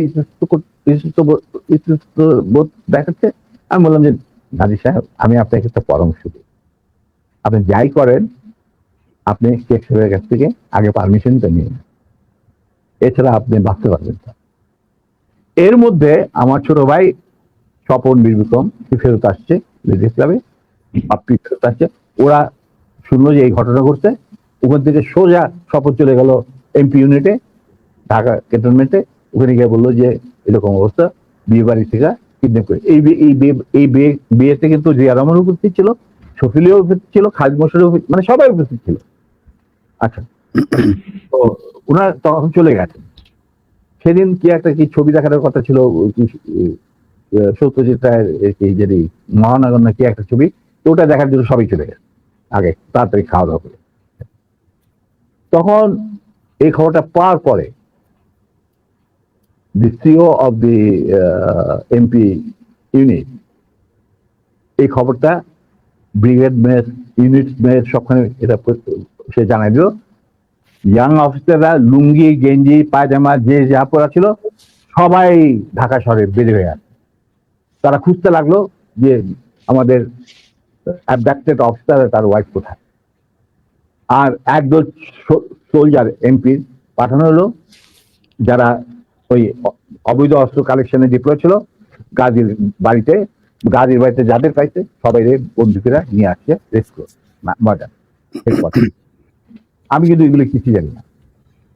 গাজী তখন আমার কথা শোনার পর ও কোথায় কিছু চিন্তা করলো, চিন্তা করার পরে দেখলাম যে উনি লক্ষ্মীবেনের দিকে না গিয়ে 32 নম্বরের দিকে যাচ্ছে, কলাবাগানে। আমি বললাম যে আলহামদুলিল্লাহ। তখন 32 নম্বরে গার্ড রেজিমেন্ট ছিল, ফার্স্ট ফিল্ড রেজিমেন্ট, যেটা আমার হাতে গড়া। তারা গার্ড দিচ্ছিল প্রাইম মিনিস্টারের বাড়ি, আমার জানা আছে।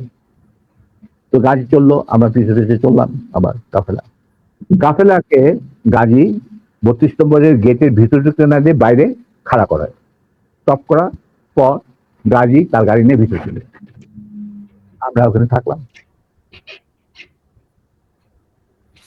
ইতিমধ্যে যখন এরকম সারা আর্মি ডিপ্লয়মেন্ট যারা ডিপ্লয় ছিল, তারা যখন গাড়ির পরিবার ধরে নিয়ে আসছে, আর সবখানে ব্যারিকেড দিয়ে চেক করা হচ্ছে প্রত্যেকটা গাড়ি, যে আমাদের মিসিং অফিসার তার স্ত্রী কোথায় আছে কিনা, যাতে ঢাকার বাইরে না যেতে পারে। এই হুলস্থুল চলছে। আমাদের তখন রেসকোর্সের কমান্ডার ছিলেন major movement, CO first lancer. তো উনি মেজর মুভমেন্ট ছিলেন অপারেশন ইনচার্জ, পরে লেফটেন্যান্ট কর্নেল। আচ্ছা, যাই হোক, তখন আমরা বললাম যে গাড়ির ভিতরে গেল কি বলবে। ঠিক সেই সময় দেখলাম একটা সাদা টয়টা গাড়ি আসলো, ড্রাইভিং সিটে বসে স্বপন, পাশে বসে আমার বোনের জামাই লিটু, আবুল খায়ের লিটু, যে নাকি বেঙ্গল গ্রুপের মালিক, বিরাট ধনী ব্যবসায়ী। ওই সালমান রহমান তোমনের সাথে সবাই একটা। যাই হোক, ওরা দুজন, আর এসপি মাহবুব সঙ্গে। এসপি মাহবুব ছিল মুজিবের খুবই বিশ্বস্ত একজন পিলার, মানে তাকে যে সমস্ত এই মানুষের মারা টারা হতো আর কি, ঢাকা জেলার SP. G. SP Mahbub, hmm. not major. He was given during the war, he was given the rank of a captain. Right? Mahabub was a good friend of mine, and anyway. ওদের গাড়ি যখন আসলো, আর গাড়ি থেকে পরে আমি এই গল্প মাহবুবের কাছে শুনছি যে স্বপন এই ক্যান্টনমেন্টে জানানোর পর সে চলে গেল মাহবুবের বাসা। মাহবুবের কিন্তু সেই বিয়েতে আসার কথা।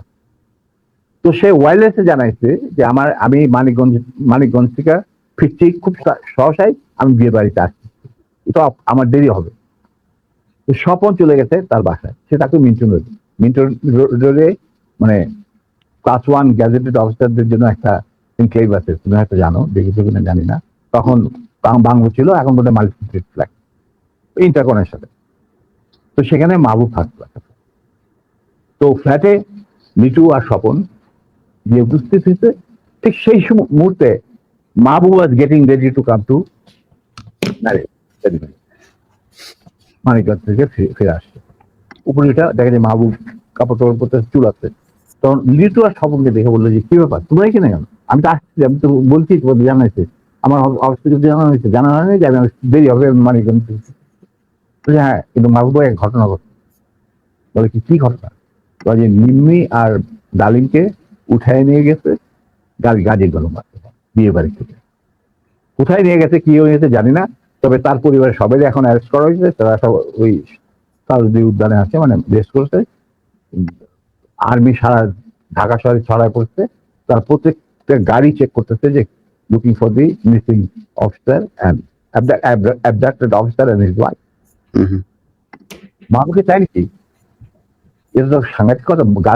গাড়িতে তো বিশ্বাস করা যায় না বলে সে রেড টেলিফোন করতে, মানে হাত দিতে গেছে, রেড টেলিফোন বেজে উঠছে। কে? শেখ মুজিব। ফোন মাহবুব। তো উঠাইছে, কে বলছে? আমি মাহবুব বলছি, বলে যে আমি প্রাইম মিনিস্টার মুজিবুর রহমান। বলে জি স্যার বলেন। বলে কি তুই ইমিডিয়েটলি আমার বাসায়। এর মধ্যে chief of staff, deputy chief of staff, CGS, Khalid Mosharraf এদেরকে দেখানো হয়েছে, এরা আসছেন। কর্নেল নুরুজ্জামান, রকিবানী চিফ আসছেন সবাই। Zia Rahman also same, deputy chief. আচ্ছা, মাহবুব তখন বলি চলো। তখন লিটুদের গাড়িতে বসেই ও চলে আসলো। তো ওই গাড়িটা যখন গেল, গাড়ির নাম্বার দেখে আমি বুঝলাম যে উই আর সেফ, ওদের মারবে না। কারণ এরা যখন এসে উপস্থিত হয়েছে, তার মানে things will be under control। আর সারা দেশে কি হচ্ছে এগুলো কিন্তু জানি না, মানে সারা ঢাকা শহরে। তখন গেটের সামনে থামলো, ওটা থেকে মাহবুব নামলো, স্বপন আর লিটু গাড়ি নিয়ে দূরে গিয়ে সামনে ব্রিজের কাছে থামলো, গাছের ছায়া নিচ্ছে। আমরা যে মাইক্রো বাসে আসছি ওটা কিন্তু ওরা জানে না। মাহবুব চলে গেল ভিতরে। ইন্ডিমিনটা আমি চিন্তা করছি যে আমি কি করব, কি করা কি। আমার ফার্স্ট ফিল্ডের রেজিমেন্টের লোকেরা মুজিবের গার্ড রেজিমেন্ট হিসেবে তখন নিয়ে যেত। আমি যদি একটা আওয়াজ দেই তখন তো তারা সমস্ত ব্যারেল ঘুরাই দিবে। কিন্তু এর মধ্যে একটা ক্রস ফায়ারের সিচুয়েশনে কে মরবে কে বাঁচবে, এটা তো একটা সমস্যা। এটা বোধ হয় ঠিক হবে না। যেহেতু মাহবুব ভিতরে গেছে, লেটস সি হোয়াট হ্যাপেন।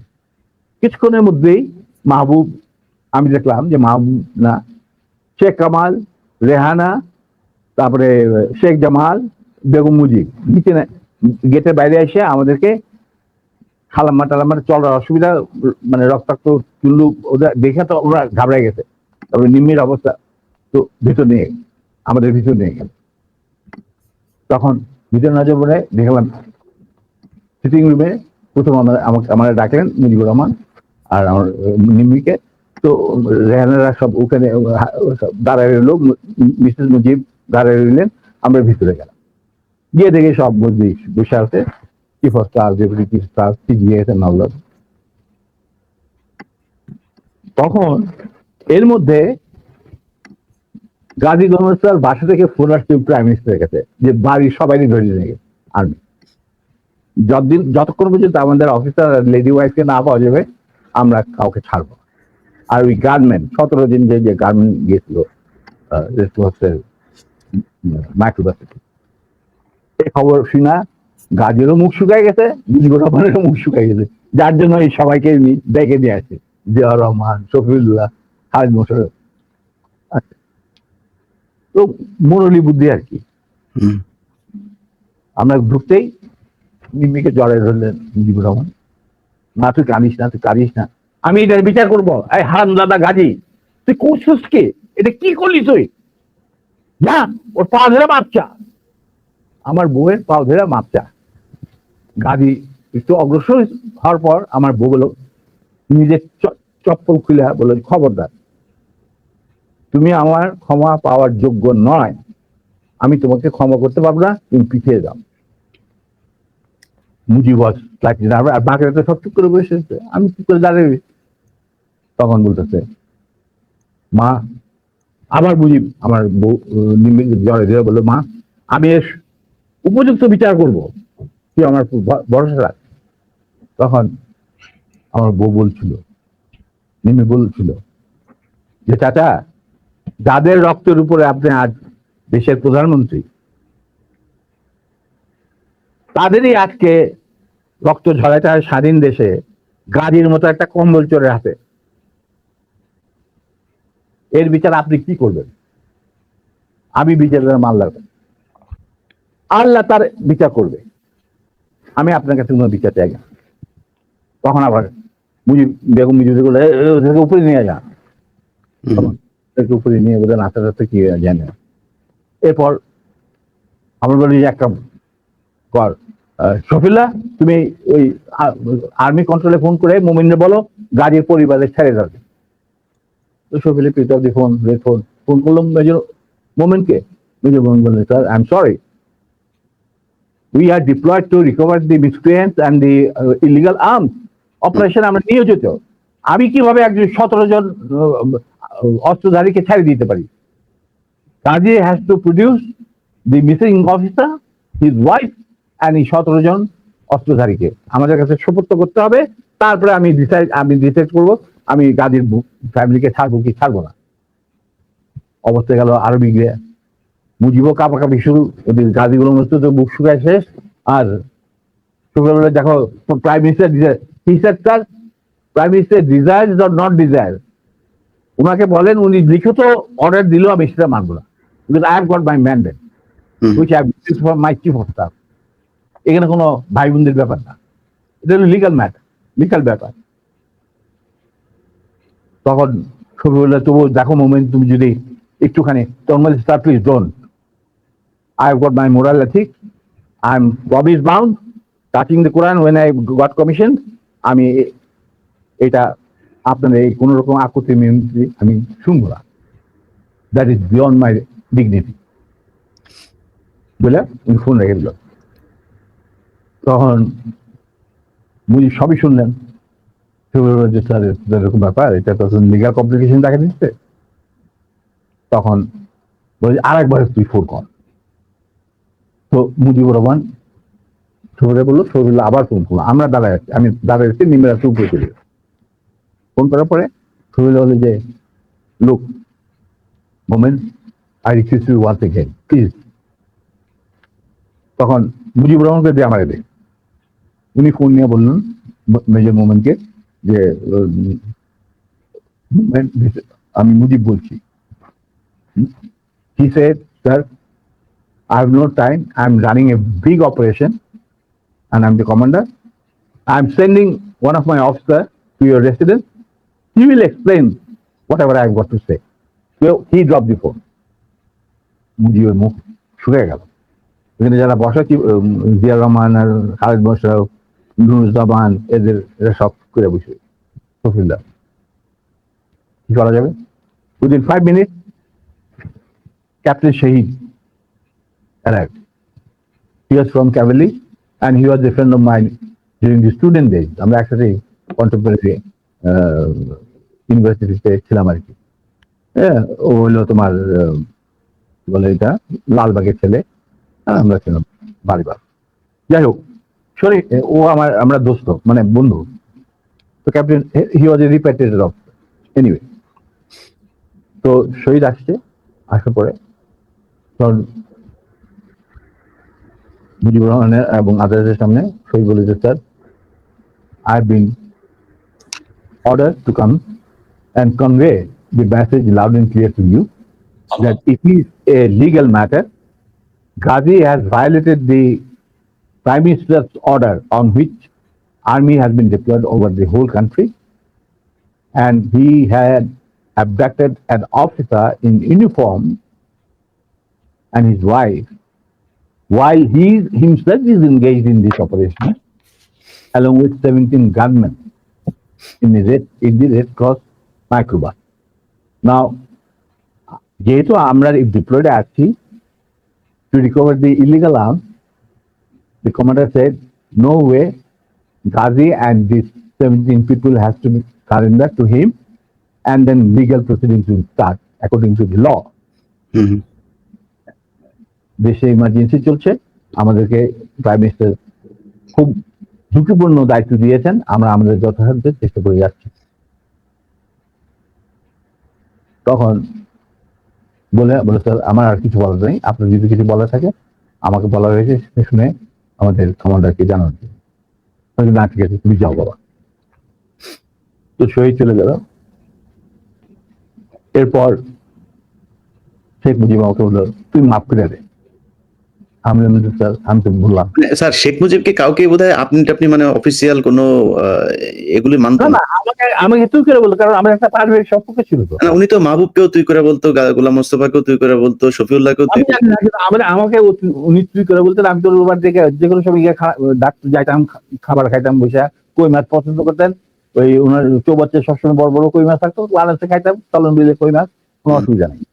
আমার তো গতিবিধি ছিল খুবই খোলা, মানে আমি যে কোনো সময় যাইতে পারতাম, যে কোনো সময় ডাকলেই চলে যেতাম। উনি প্রায় ডাকতেন আমাকে, আমি খবর না। তো এখন উনি বললেন, ঠিক আছে দাঁড়েন, যা, আমি বিচার করবো। আমি স্যার ভেরি গুড। তো এই আমার গাড়ি বাইক করে ওরা বাসায় পৌঁছে দিয়ে, ওরা নিবে এদেরকে বাসায় পৌঁছে, মানে মার্সিডিজ। আমি স্যার মার্সিডিজের বাইরে স্বপন আছে, আরো 2-4 দিনের মধ্যে আসে পড়ছে, গাড়ির কোনো অভাব নাই, আমরা চলে যাবো, আপনার গাড়ি দেওয়ার দরকার নেই। বলে শোনো, এক কাজ, আই গাড়িগুলো আরামদাদা, তুই যাবি এ দেশেতে, বিহার বাকি কাজ যে সম্পূর্ণ হয় নাই সেটা সম্পূর্ণ করেন, সম্পাদন করার জন্য। নিমে বললো, খবরদার, তুমি আর লেডিস ক্লাবে ঢুকার তোমার কোনো অধিকার নাই, তুমি সেটা লস, তুমি যাবে না, ইউ উইল নট গো। তখন চুপ, তোমরা চলে যাই। আমরা চলে আসলাম। আসার পরে কন্যা সম্প্রদানে যে বাকি কতগুলি থাকে না রকম রকম, ওই সমস্ত সম্প্রদান করা হইলো। এরপরে 2 দিন পরে আমি কুমিল্লা ফিরে চলে আসবো। হঠাৎ শেখ মুজিবুর রহমান সাহেব ডাকলেন চিফ অফ স্টাফ শুনিলেন। ডাকার পরে কি কথা ছিল জানি না, উনি ফেরত এসে বললেন যে, Dalim, you can go back to Comilla now, you to তোমার একটা তোমার নিমের ঘটনাকে নিয়ে, এর মধ্যে তো অনেক গোলমাল হয়েছে। এটা আমার বইটা আছে, যে কি অবস্থা আর্মির মধ্যে উত্তেজনা না, অল দিস থিংস, এগুলো আমি ডিটেলসে যাচ্ছি না। উনি বললেন যে একটা কোর্ট অফ ইনকোয়ারি করতে হবে। আজব ব্যাপার, দোষ করলো গাজী, কোর্ট অফ ইনকোয়ারি হচ্ছে আমার। তা আমি বললাম যে ঠিক আছে স্যার, কোর্ট অফ ইনকোয়ারি করতে করেন। তা আমি কুমিল্লা যাওয়া বন্ধ হলো। এরপরে আর আমার কুমিল্লা যাওয়া হয়নি। উনি কি করলেন, হঠাৎ একদিন, না এরপরে আমি কুমিল্লাতে ফেরত চলে গেলাম কোর্ট অফ ইনকোয়ারি শেষে। কুমিল্লা থাকা অবস্থায় হঠাৎ একদিন ঢাকা থেকে ফোন আসলো যে 13 জন অফিসারকে আর্মি থেকে বাদ দেওয়া হয়েছে। ইনিশিয়ালি 65 জন অফিসারকে এনলিস্ট করা হয়েছে, আর প্রথম যে 7 জন অফিসার লিস্ট বাড়িয়েছে, PO9 প্রেসিডেন্সিয়াল অর্ডার 9 একটা ছিল। তখন কোন কারণ দর্শনের ব্যক্তি রেখে আপনি prime minister was entitled to sack anyone from the service, এবং সংসদ সদস্যদেরকেও। হ্যাঁ, তো P1 এটাকে বলা হইতো প্রেসিডেন্সিয়াল অর্ডার নাম্বার 9, PO9। তো ওই PO9 এর আমি আর আমার নাম প্রথম, তারপরে নূর, বাকি 5 জন। তো নূর, আমি এই ঘটনা যখন ঘটে খবরটা আমি ঢাকা থেকে পাই রাত্রেবেলা। সেদিন আমার বাড়িতে একটা পার্টি ছিল কুমিল্লায়। আমি আমার স্কুলে আমি কুমিল্লা জিলা স্কুলে পড়াশোনা করছি। স্কুলের টিচারদের আর ভিক্টোরিয়া কলেজ থেকে পরীক্ষা দিয়েছিলাম। ওই কলেজের সমস্ত প্রিন্সিপাল থেকে সমস্ত প্রফেসরদের আমি বাড়িতে একটা দাওয়াত করছিলাম। ওই পার্টি চলছিল, তখন হঠাৎ নূর আমাকে ফোন করে ঢাকা থেকে জানাইলো, হি ওয়াজ দেন এডিসি টু জিয়া রহমান, যে স্যার আমাদের তো স্যাক করা হয়েছে পিও 9 এর আন্ডারে। খবরটা আসছি ব্রিগেড কমান্ডার নাজিমুল্লাহর কাছে। তো নাজিমুল্লাহ আমাকে খুব ভালোবাসতেন। যুদ্ধের সময় আমরা একসাথে ছিলাম, কয়েকটা অপারেশনও করছি আমি ওনার সেক্টরে থেকে। Fine man. উনি আগরতলা ষড়যন্ত্র কেসের মধ্যে একজন আসামি ছিলেন। যাই হোক, টু কাট ইট শর্ট, উনি এই ব্যাপারটাকে মানিয়ে নিতে পারেন। এর পরের দিন উনি আমাকে নিয়ে বললেন যে আমি যাচ্ছি ঢাকায় যে আসলাম, সন্ধ্যার সময় গেলাম শেখ মুজিবের বাড়িতে। He also had an easy access to Sheikh Mujib. দিয়া শেখ মুজিবকে একটা রেজিগনেশন লেটার দিয়ে বলো, sir this is a resignation I am serving, I am submitting, এটার official copy will come due process to due process. Mujibur Rahman was ফেরুল্লাহ। এটা কি রাজু, তুই কেন? I am no more interested.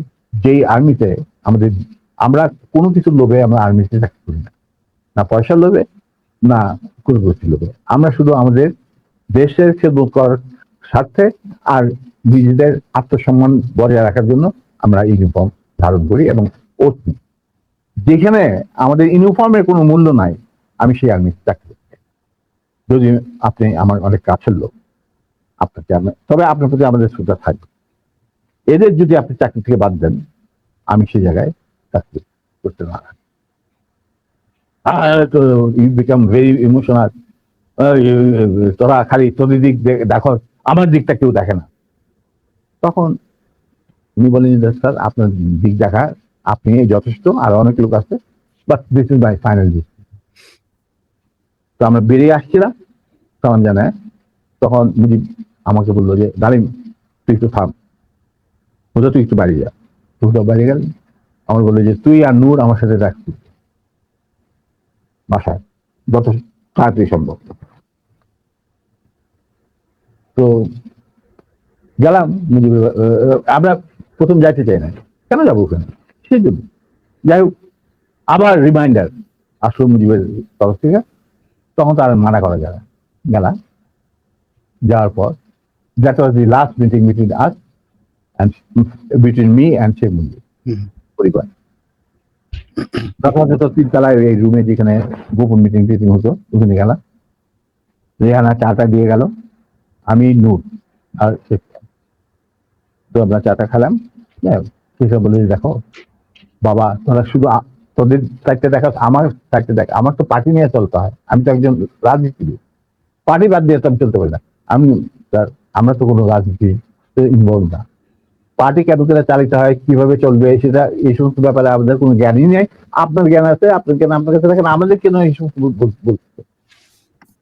না তোরা তো আমার এই ডিসিশনে পার্টি চাপে আমাকে, আমি এই সিদ্ধান্ত নিতে হয়েছে।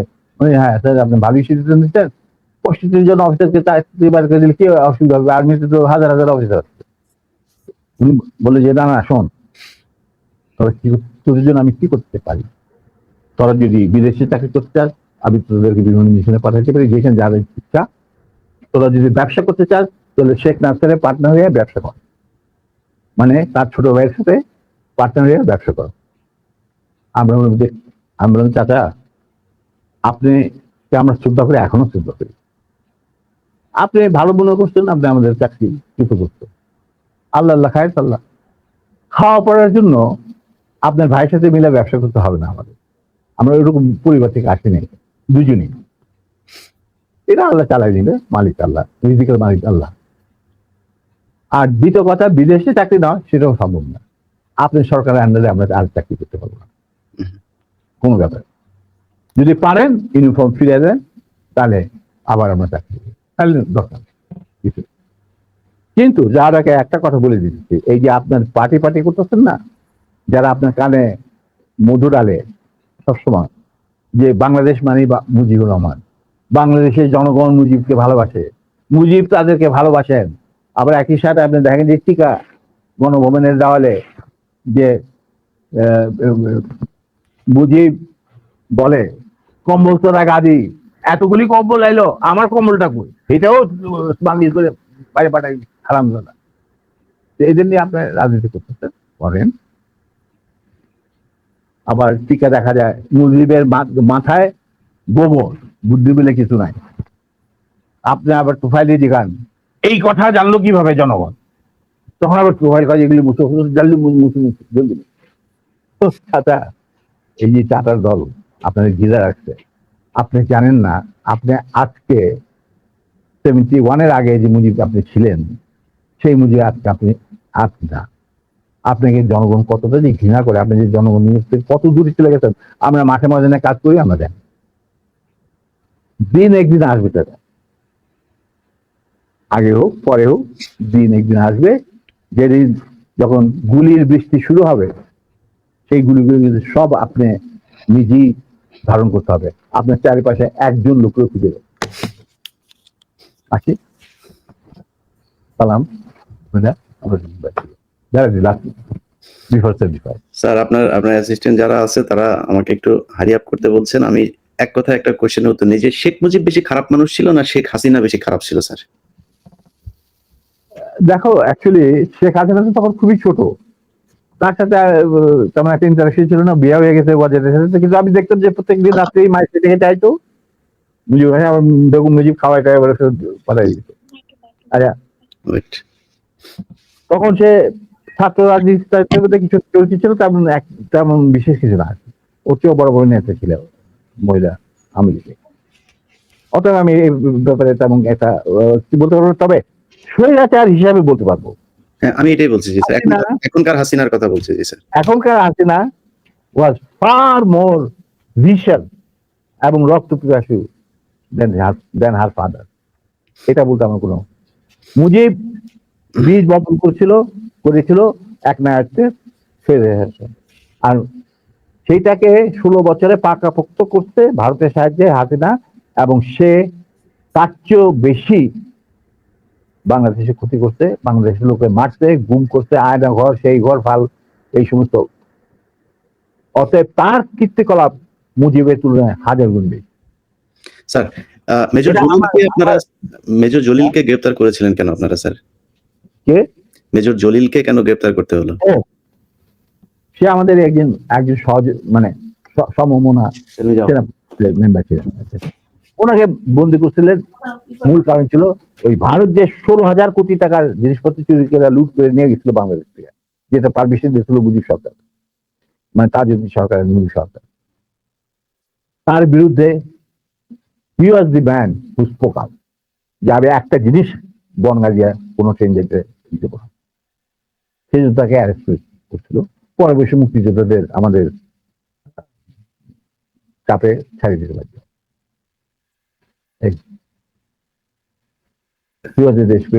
জহির রায়হানের বিষয়টা কি ছিল স্যার? দেখো আমরা তো আর্মিতে চাকরি করতাম, তো বাইরে কি হচ্ছে, তবে কিছু জানতাম। স্বপন নবন এরা ছিল সব ক্র্যাক পার্সন, সবাই কিনা। আমি তোমাকে বলবো যুদ্ধের সময় শেষ পর্যায়ে একবার দীপুধর কলকাতাতে ভিজিট করার সময় as a foreign minister Khondakar Mushtaq তার অনারে একটা চা চক্রের বন্দোবস্ত করে 19 নম্বর থিয়েটার রোডে, মানে মুজিবনগর সরকারের পীঠস্থান।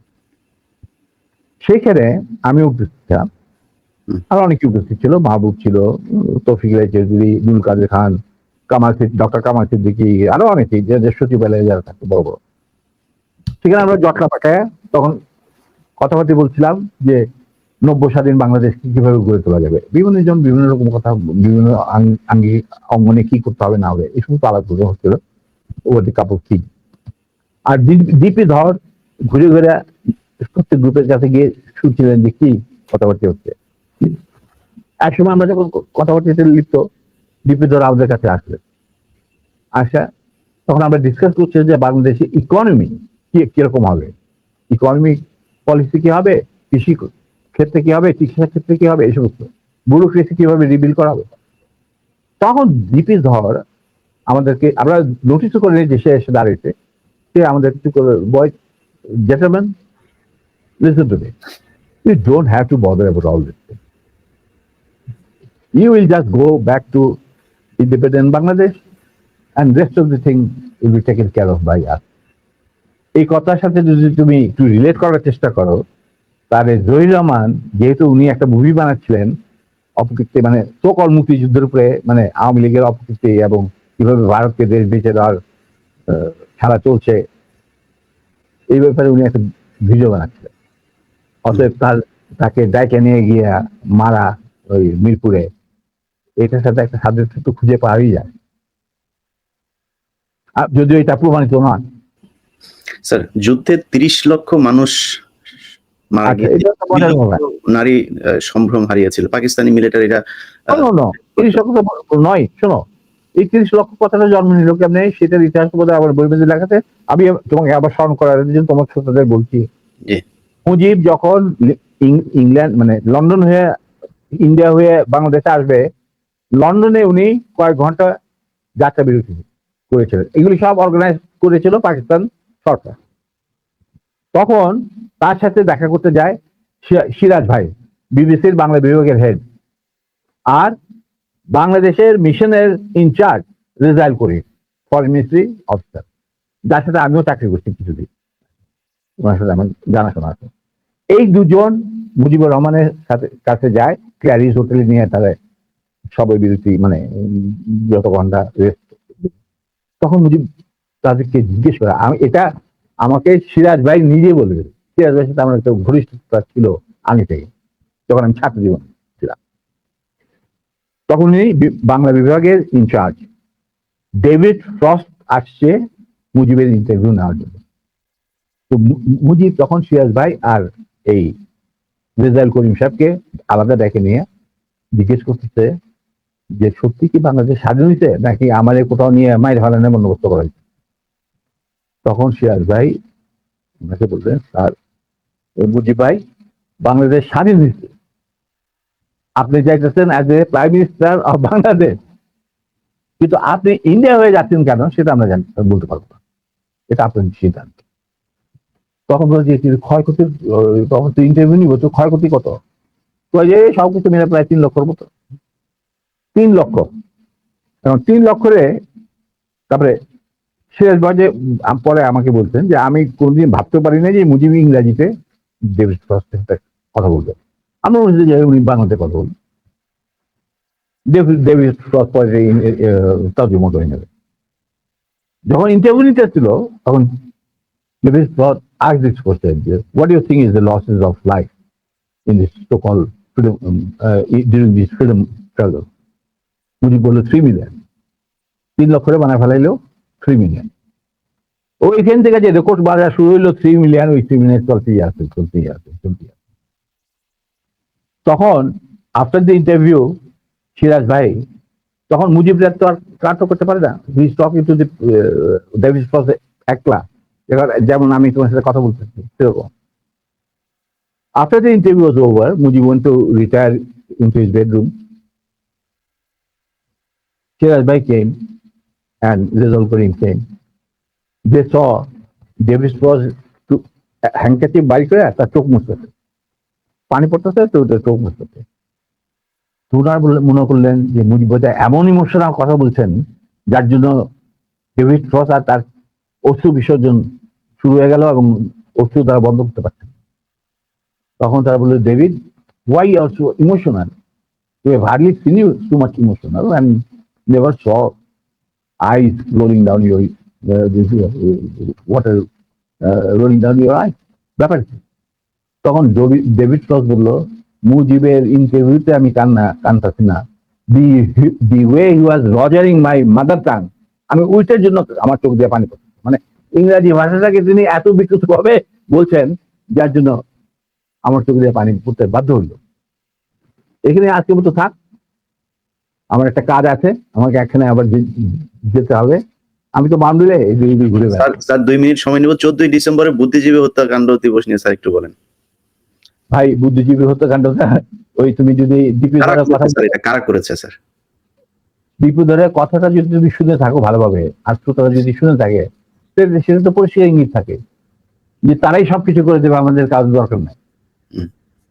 তো এটা কার ক্ষেত্রে? পাকিস্তানের ওদের বাইরে কি করবে? ওরা কি পাকিস্তানে এসে তাদের খেদমত করবে?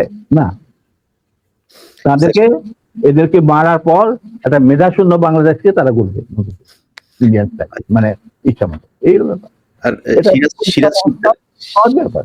এই যে এটা রকেট সায়েন্সের দরকার হয় না মনে হয়। রাইট স্যার, এই যে 2 লক্ষ মা বোনের ইজ্জত পাকিস্তানিরা নষ্ট করেছে, এই যে বলা হয়, আপনারা স্বাধীনতা যুদ্ধের পরে কি পরিমাণে নারীদেরকে পেয়েছিলেন যারা এসেছিল, তাদের সম্ভ্রম নষ্ট করা হয়েছে? আমি তো মাত্র 2 জন নারী চিনি, আর কি বলি? হুম। আমরা তো দেখি না, আমরা তো সারা বাংলাদেশে, আমি যদি হবে না, হ্যাঁ, কারণ তাদের ইচ্ছা আমি কেন ভুলভ্রান্তি করতে হবে? আমি হ্যাঁ। তাদেরকে এক্সপোজ করলাম, কিন্তু আমি 2 জন নারী এবং তাদেরকে আমরা সাহায্য করছি যতটুকু সম্ভব। রাইট। আর স্যার, সব শেষ কোশ্চেন হচ্ছে, সিরাজ শিকদারকে স্যার কেন মারা হলো? এটা বলে আমি আপনাকে আজকের মতো বিদায় দেবো স্যার। দেখা, Siraj Sikdar was a genuinely patriotic revolutionary, তার জন্য তাকে জীবন দিতে হয়েছে। এবং তাকে ধরতে থ্রু এন ইনফিলট্রেটেড এজেন্ট, যে ছিল EA Chowdhury, additional IG of special branch. EA Chowdhury তার শালারাকে পেনিট্রেট করছিল, ওর মাধ্যমে ধরে। এই ইঙ্গিতটা আমাকে মাহবুব আগে দিচ্ছিল এবং আমি ইঙ্গিতটা পৌঁছে দিয়েছিলাম সিরাজের কাছে, but it was I think too late, but whatever it is, he got caught. Sir, মাঝখানে একটু বোধহয় অসুস্থ যাচ্ছে আপনার শরীর। এর আগে 2-3 বছর আগেও আপনার মাসেল টাসেল একদম 6 প্যাক টেক ছিল। শরীর কেমন স্যার? আপনাকে জিজ্ঞেস করা হয়নি। আলহামদুলিল্লাহ। দেখো তোমার সাথে কথা বলতেছি, তুমি আমার দেখতেছো, সবাই দেখতেছো। নিম্মি ভাবি কেমন আছে? আমাদের সবার প্রিয় ভাবি। না, উনি বেঁচে নাই, উনিকে আল্লাহ নিয়ে গেছে। ও, উনি নাই না? আচ্ছা। ও হ্যাঁ, শুনছি। এবং উনি মারা গেলেন কত বছর? প্রায় 1905 সালে মারা গেছেন। 2005? হ্যাঁ, কারণ she was not allowed to take any treatment. She was under house arrest. 1996 মধ্যখানে খালেদা জিয়া ক্ষমতা এসেও তার পাসপোর্টটা দেয় নাই। Yes. Then she was, when she was free, he fought legal battle and got her passport. কোনো ইয়া করে না, তোষামত করে না। যদিও Kamal Siddiqui wanted to do that, যে ম্যাডামের সাথে একবার দেখা, কোনদিন আমি ম্যাডামের সাথে দেখা করবো। যাই হোক, legally got it back, she got it back. তখন it was the 4th stage of cancer. তো যখন তোমার 4th স্টেজে ক্যান্সার চলে যায়, তখন আর সেই যুগে কোন কিছু আমি অনেক জ্ঞান নিয়ে গেছি, কি করতে পারি। যাক, প্রিয় দর্শক, মেজর আমাদের প্রিয় এই জাতির সূর্য সন্তান ডালিম, আপনাকে অসংখ্য ধন্যবাদ। আমরা 50 বছর পরে হলেও অন্তত আপনার কথা শুনতে পেরেছি, এটা আমাদের জন্য অনেক বড় পাওয়া। আজকে আমার চ্যানেলে আমি সবশেষ দেখেছি 8 লাখ মানুষ একসাথে দেখছিলেন। আমার মনে হয় এই রেকর্ড বাংলাদেশের ইতিহাসে আর কখনোই হবে কিনা জানি না। শুধু ভিডিও দেখা না, বাংলাদেশের মানুষের কাছে আমার অনুরোধ থাকবে, উনি মাঝে একটু কথা বলেছেন যে শেখ মুজিব ওনার স্ত্রীর সাথে গাজী গোলাম মোস্তফা, যিনি কিনা শেখ মুজিবের এই লুটপাটের সহযোগী, ঢাকা জেলা আওয়ামী লীগের সভাপতি ছিলেন এবং রেড ক্রসের প্রেসিডেন্ট বানিয়েছিলেন, একজন খুব সৎ বিচারপতিকে সরিয়ে দিয়ে তাকে বসিয়েছিলেন এই চেয়ারে। তো এই শেখ মুজিবের মুখের কথা এবং কাজের মধ্যে কতটা তফাৎ, সেটা ওনার একটা বক্তব্যে শুনলেন। ওনার স্ত্রীকে তুলে নিয়ে গেলেন, আবার ওনাকেই চাকরিচ্যুত করেছিলেন। তো আমরা এই জিনিসগুলো ভুলে যাই। শেখ হাসিনা গত 15 বছরে সেই বিডিআর হত্যাকাণ্ড থেকে শুরু করে, আমি কালকে বিডিআর হত্যাকাণ্ডের সেই ফুটেজগুলো দেখছিলাম, হেফাজতের হত্যাকাণ্ড, বিভিন্ন মানুষকে ধরে নিয়ে যেয়ে হত্যা করা, মানুষকে ক্যান্টনমেন্টের ভেতরে পাকিস্তান সেনাবাহিনীও তো বাংলাদেশের সেনাবাহিনীর যাদেরকে আটক করেছিল এইভাবে আয়না ঘরের মধ্যে রাখে নাই। তো এগুলো আমরা ভুলে যাই বলে আবার মাঝে মধ্যে এই ধরনের স্বৈরাচার আমাদের ঘাড়ে চেপে বসে। আমার মনে হয় আমাদের এই দাবিটা তুলে আনা উচিত যে আমরা মেজর ডালিম বীর উত্তম, তাকে আমরা ফেরত চাই। এবং বাংলাদেশ সরকারের কাছে আমার অনুরোধ থাকবে, বিশেষ করে বিএনপির কাছে আমার অনুরোধ থাকবে যে মেজর ডালিমের কাছে আমি অনেকদিন ধরেই এই অভিযোগটা শুনছিলাম যে মেজর জিয়াউর রহমান সাহেব ওনাদের প্রতি সুবিচার করেন নাই। এবং আজকে বেগম খালেদা জিয়া আছেন, তারেক রহমান আছেন, আপনাদের কাছে অনুরোধ থাকবে ভারতের সাথে মিলেমিশে থাকতে চেয়ে তাদের অনুকম্পা পেয়ে ক্ষমতায় থাকবেন, এই স্বপ্ন যতবার দেখবেন ততবারই ২১শে আগস্টের মতো, ততবারই ১০টা আগস্ট মামলায় যেভাবে আপনাদেরকে ফাঁসানো হয়েছে এভাবেই ফাঁসতেই থাকবেন। সো আপনাদের একটা পক্ষ নিতে হবে। বাংলাদেশের মানুষ এই ভারতকে কতটা ঘৃণা করে এবং পাকিস্তানকে কতটা পছন্দ করে সেটা আজকের এই মেজর ডালিমকে নিয়ে আমার যে অনুষ্ঠান সেটা প্রমাণ করে দিল। এবং মেজর ডালিমরা সরাসরি তো তারা শেখ মুজিবের হত্যার সাথে জড়িত। উনি সেই হত্যায় জড়িত ছিলেন কিনা না ছিলেন আমি সেই কোয়েশ্চেন করিও না, সেটা কোনোদিন করবো না। কিন্তু সেই পক্ষে উনি কাজ করেছেন এবং শেখ মুজিবের বিপক্ষে উনি ছিলেন এবং শেখ মুজিবের ক্ষমতাচ্যুত করার পক্ষে উনি ছিলেন। সেই আমি মেজর ডালিম বলছি সেই বক্তব্যের মধ্যে দিয়ে আমরা প্রমাণ পেয়েছি। কিন্তু আজকে এই মেজর ডালিম যদি নাকি সেই কাজটা না করতো তাহলে বাংলাদেশ কোথায় যেত, কি হতো, সেটা আমার মনে হয় একটু চিন্তা করে তার প্রতি ন্যায় বিচার করা উচিত। এবং সেই সম্মানটা যদি শেষ বয়সে জনাব মেজর ডালিমকে আমরা যতটা ইয়াং ম্যান হিসাবে দেখছি, ওনার বয়স ৮০-র উপরে, আপনার ৮৫ তাই না স্যার? না, ৭৫। ৭৫, যাই হোক ৭৫ বছর বয়স। তো ৭৫ বছর বয়স অনেক বয়স।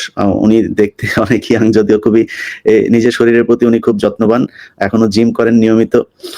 তো আমার মনে হয় যে এই মানুষটার এখনো বাংলাদেশকে দেওয়ার অনেক কিছু আছে। আর যাই হোক, তারা কখনো বাংলাদেশের পক্ষে কাজ করবে না। আমি তারেক রহমান এবং বেগম খালেদা জি আপনাদের কাছে অনুরোধ থাকবে তার ব্যাপারে একটু সদয় হবেন এবং আমার বিশ্বাস যে তাকে যদি যথাযথ সম্মান দেওয়া হয় তাহলে তিনি আবারও দেশে যে এই দেশের হাল ধরবেন।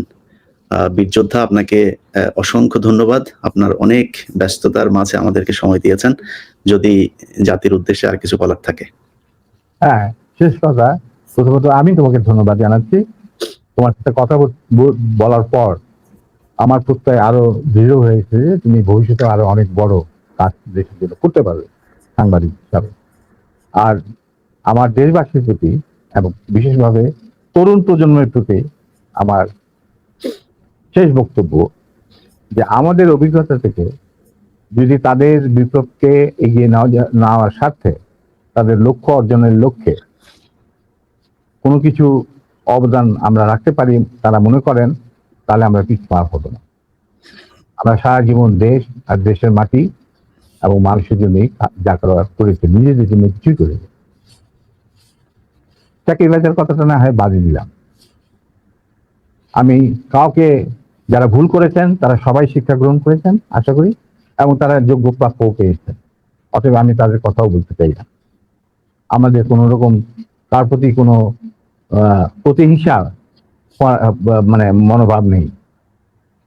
যার মতো কাজ করেছেন আল্লাহ তার বিচার করবেন, এবং বিচার হয়ে গেছে, কিছু বিচার বাকি হয়ে গেছে, তা আল্লাহ করবেন। আসসালামু আলাইকুম। দেশ কিংবা দেশের বাইরে যে যেখান থেকে বসে ভিডিওটি দেখলেন সবাইকে অনেক অনেক ধন্যবাদ এবং ভালোবাসা জানাচ্ছি। প্রিয় দর্শক, কথা বললেন আমাদের সবার পরিচিত প্রিয় মুখ সাংবাদিক ইলিয়াস হোসেন। মুখোমুখি অবস্থান করলেন মেজর ডালিম, যাকে নিয়ে নানা উৎসাহ, নানা উত্তেজনা রয়েছে এবং তাকে দেখার জন্য মানুষ উৎসাহ হয়ে পড়েছিল। যদিও ইলিয়াস হোসেন অগ্রিম কোনো ঘোষণা দেননি যে মেজর ডালিমকে আনা হচ্ছে, শুধুমাত্র বলা হচ্ছে যে ঐতিহাসিক সাক্ষী হবে আজকের এই লাইভ। সেই লাইভে উপস্থিত ছিলেন মেজর ডালিম। সত্যি কথা বলতে মেজর ডালিমকে অন্যদের মতো আমারও দেখার প্রচুর আগ্রহ ছিল এবং তাকে আমি দেখতে পেরেছি, অনেক ভালো লেগেছে। মেজর ডালিম ইতিহাস সম্পর্কে যে ঘটনাগুলো বললেন, এগুলো আমরা বইয়ের মাধ্যমে যা পড়েছি বা বই পুস্তকে যা পড়েছি তার সাথে অনেকটাই অমিল, এবং কতটা বিকৃত করা হয়েছে আমাদের ইতিহাসকে, কতটা মিথ্যা বলা হয়েছে তার প্রমাণ কিন্তু দিলেন মেজর ডালিম, যিনি চক্ষুষ একজন মুক্তিযোদ্ধা ছিলেন।